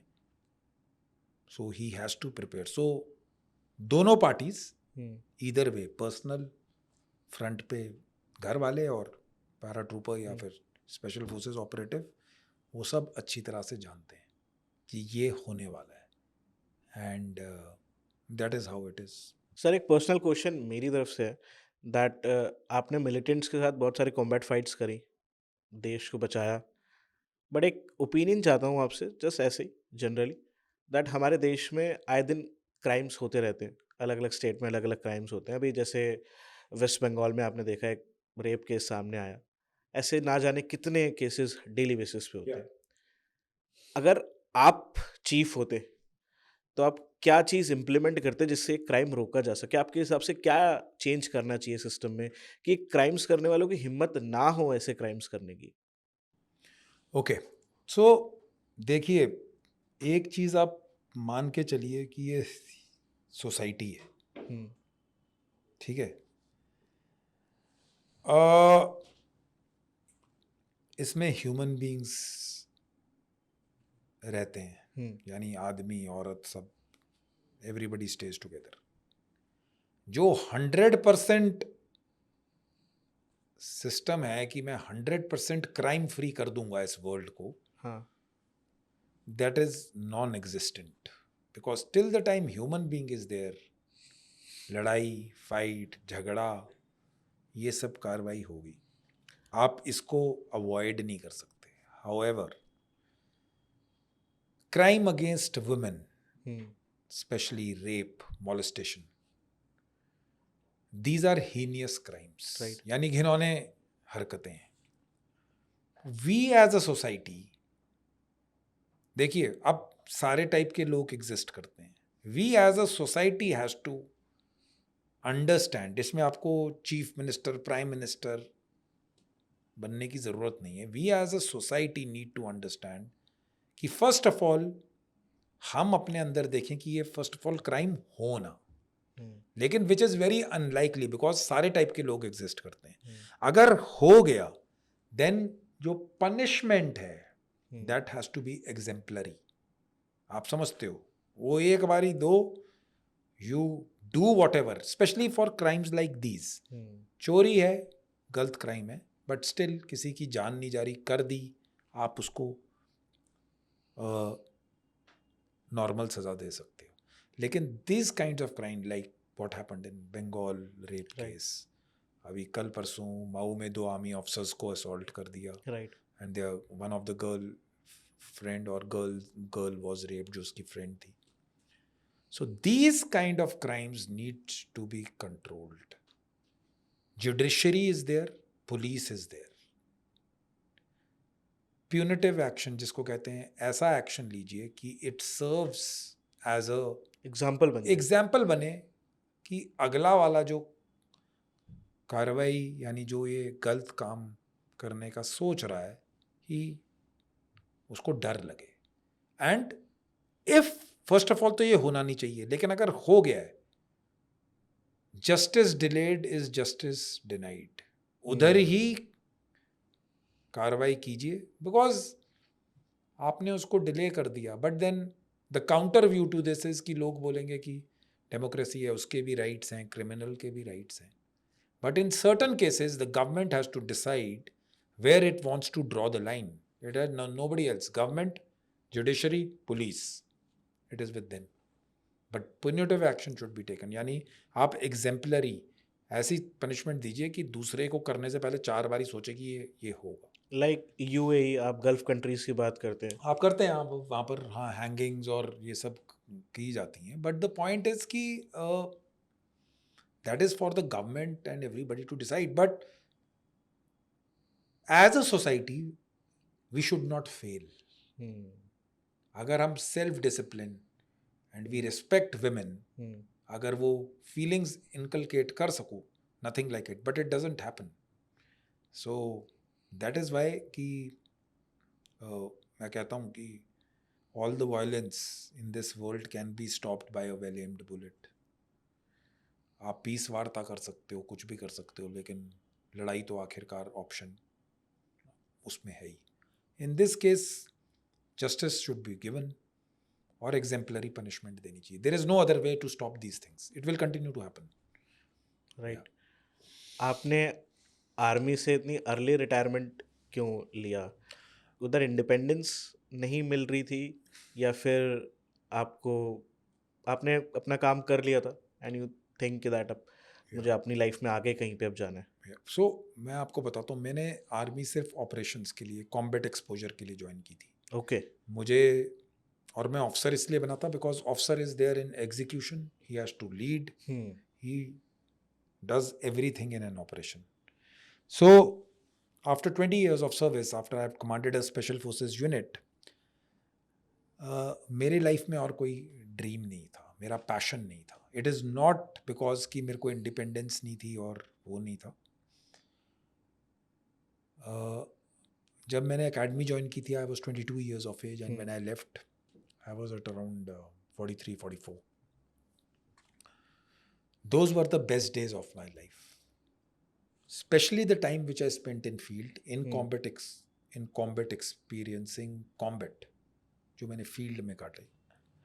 एंड मैंने आर्मी जैसी ऑर्गेनाइजेशन नहीं देखी है. It is one of the best organisations I have scene. It is not that कि आप बोलोगे कि मैंने कॉर्पोरेट में काम नहीं किया, बिकॉज मैं कॉर्पोरेट में काम करना ही नहीं चाहता था.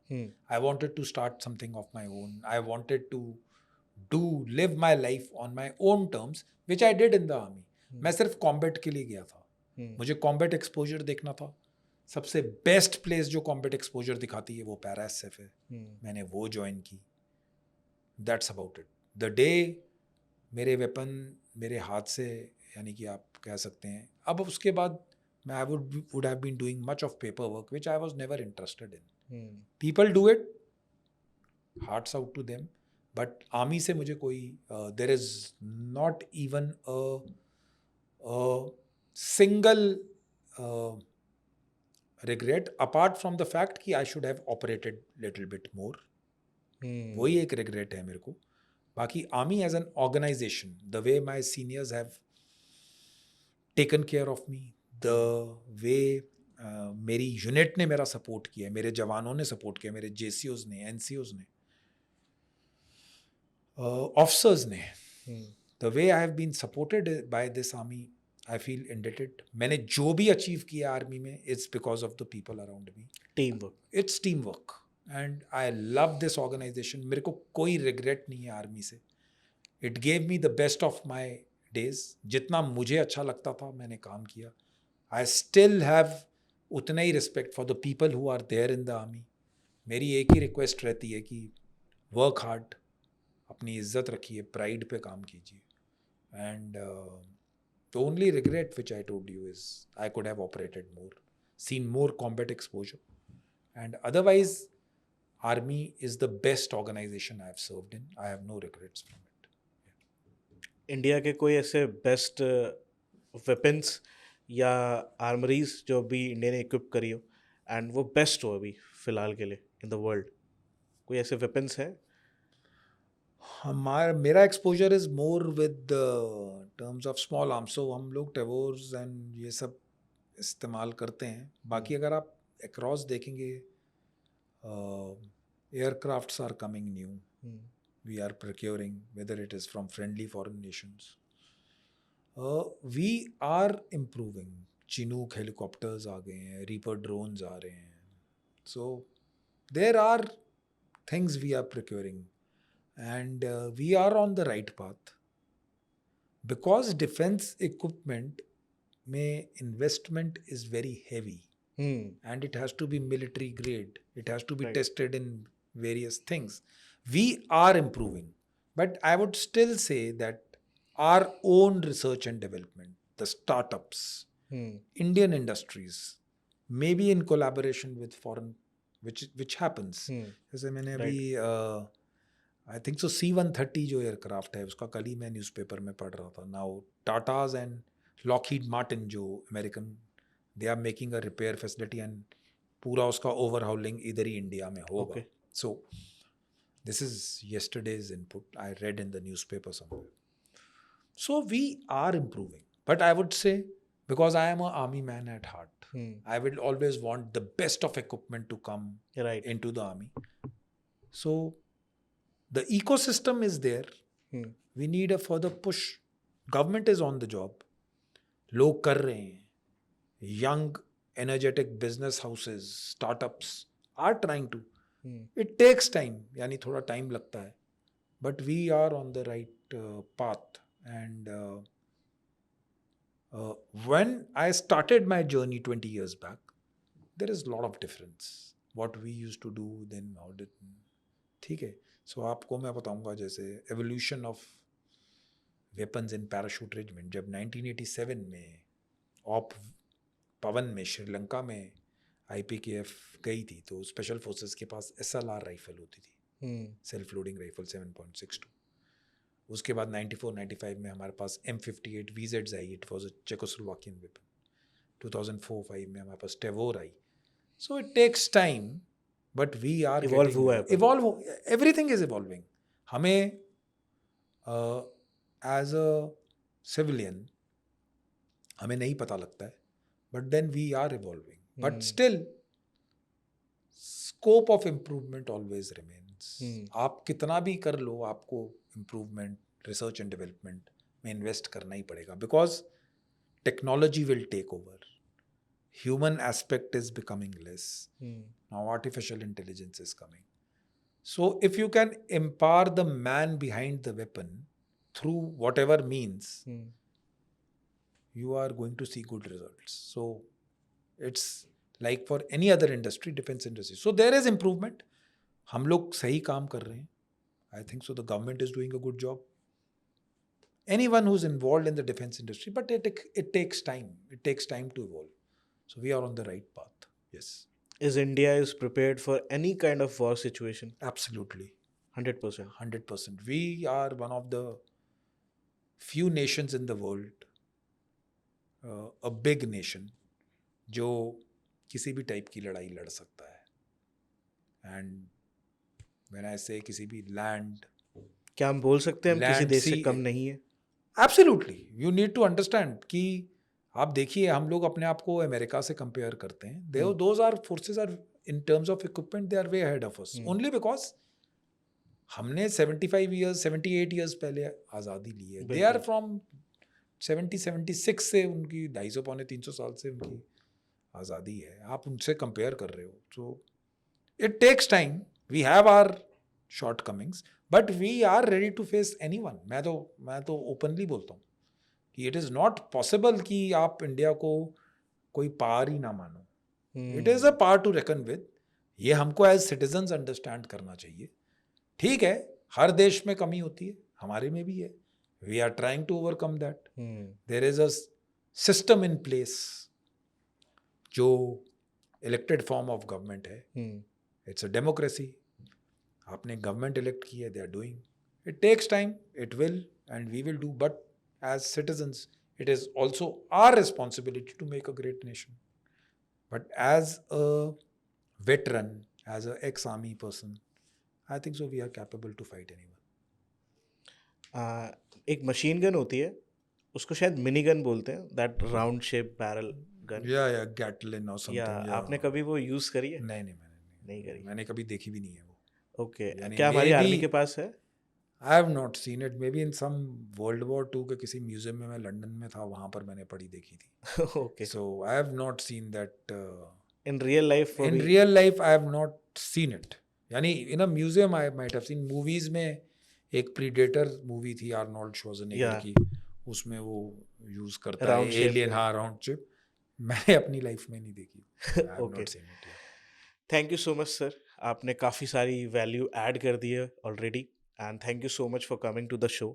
एंड मैं यही बोलूँगा दैट आप जैसे सोल्जर्स, आप जैसे लोगों की इंडिया, हमारे जैसे नेशन को ज़रूरत है आगे भी, ताकि हमारी कंट्री सिक्योर्ड रहे। एंड जय हिंद सर, आपको सैल्यूट है दैट आप ऐसी टेरिफिक कंडीशंस, टेरिफिक फाइट्स आपने लड़ी हैं इस देश के लिए, इस देश को बचाने के लिए, हमारे लिए। तो for that a great salute to you and thank you so much for and coming. Thanks for the support of people, हुँ, यानी जो इंडिया के लोग हैं, हम जो कार्रवाई और जो भी एक्शंस करते हैं, if we are not supported um, by our government, by people of India, we cannot do that job. So, hmm, as a veteran, as a soldier, as a ex special forces officer, as a commanding officer, मैं हमेशा बोलता हूँ कि आप लोगों की support के बिना हम कुछ नहीं कर सकते. सो मेरा हार्टफेल्ट थैंक्स है. Keep on supporting the forces presently who are, because soldiers fights काफ़ी सारी बैटल्स लड़ता है, हुँ, पर्सनल प्रोफेशनल फ्रंट पे. आप लोगों का सपोर्ट नहीं रहेगा तो it becomes very difficult to fight a war. Keep on supporting the forces, whether it is army, armed forces, police, central armed police forces, everyone is doing a great job. Thanks a lot for the Pratik show for inviting me.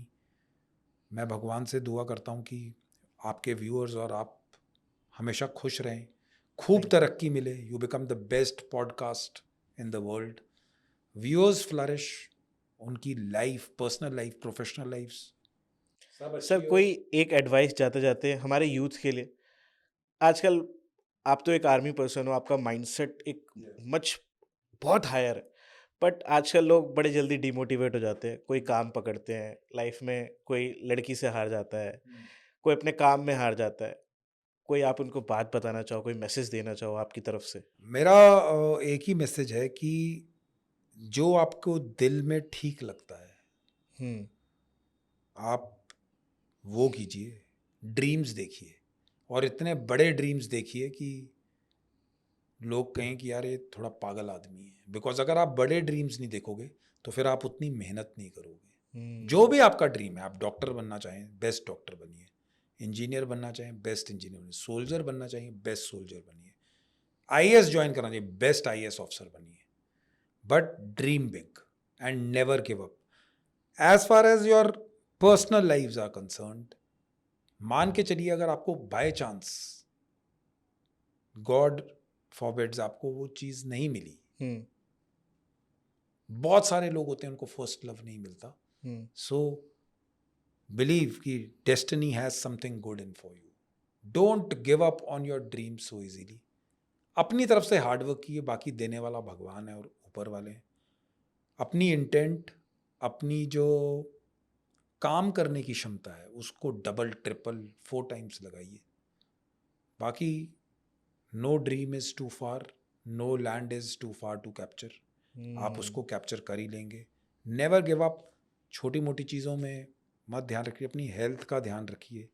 Avoid things which are detrimental to your health. Be positive. Enjoy your life, because ये life आपको दोबारा नहीं मिलेगी. आपकी youth आपको दोबारा नहीं मिलेगा. यूथ का time constructive nation building, do something which is more than what normal do. So live your dreams, enjoy your life, always be happy. Setback failures को अपनी stride में लीजिए और मेहनत कीजिए. That is what it is. Absolutely thank you for this commando Thanks. Mindset Thanks. And thanks for coming sir. Thanks, I Pratik. Wish you good luck. Hmm. And आप देख रहे थे Shivendra Kanwar on the Prateek show. आज sir ने बहुत सारी बातें बताई हैं आपको, एंड हो सकता है इस पॉडकास्ट से आपकी लाइफ में बहुत सारी वैल्यू ऐड हो, आपको बहुत ज़्यादा रियल टाइम एक्सपीरियंस के बारे में पता चल पाए जो हमारे कमांडोज करते हैं, जो हमारे पैरा एसएफ करते हैं, एंड बहुत सारी नॉलेज मिली होगी। तो अगर आपको ये पॉडकास्ट पसंद आया तो उसके साथ शेयर करो and do subscribe the channel, क्योंकि ऐसे अमेजिंग पॉडकास्ट और इंटरेस्टिंग पॉडकास्ट आते रहेंगे। तो डू सब्सक्राइब इट। तब तक के लिए जय हिंद, वंदे मातरम।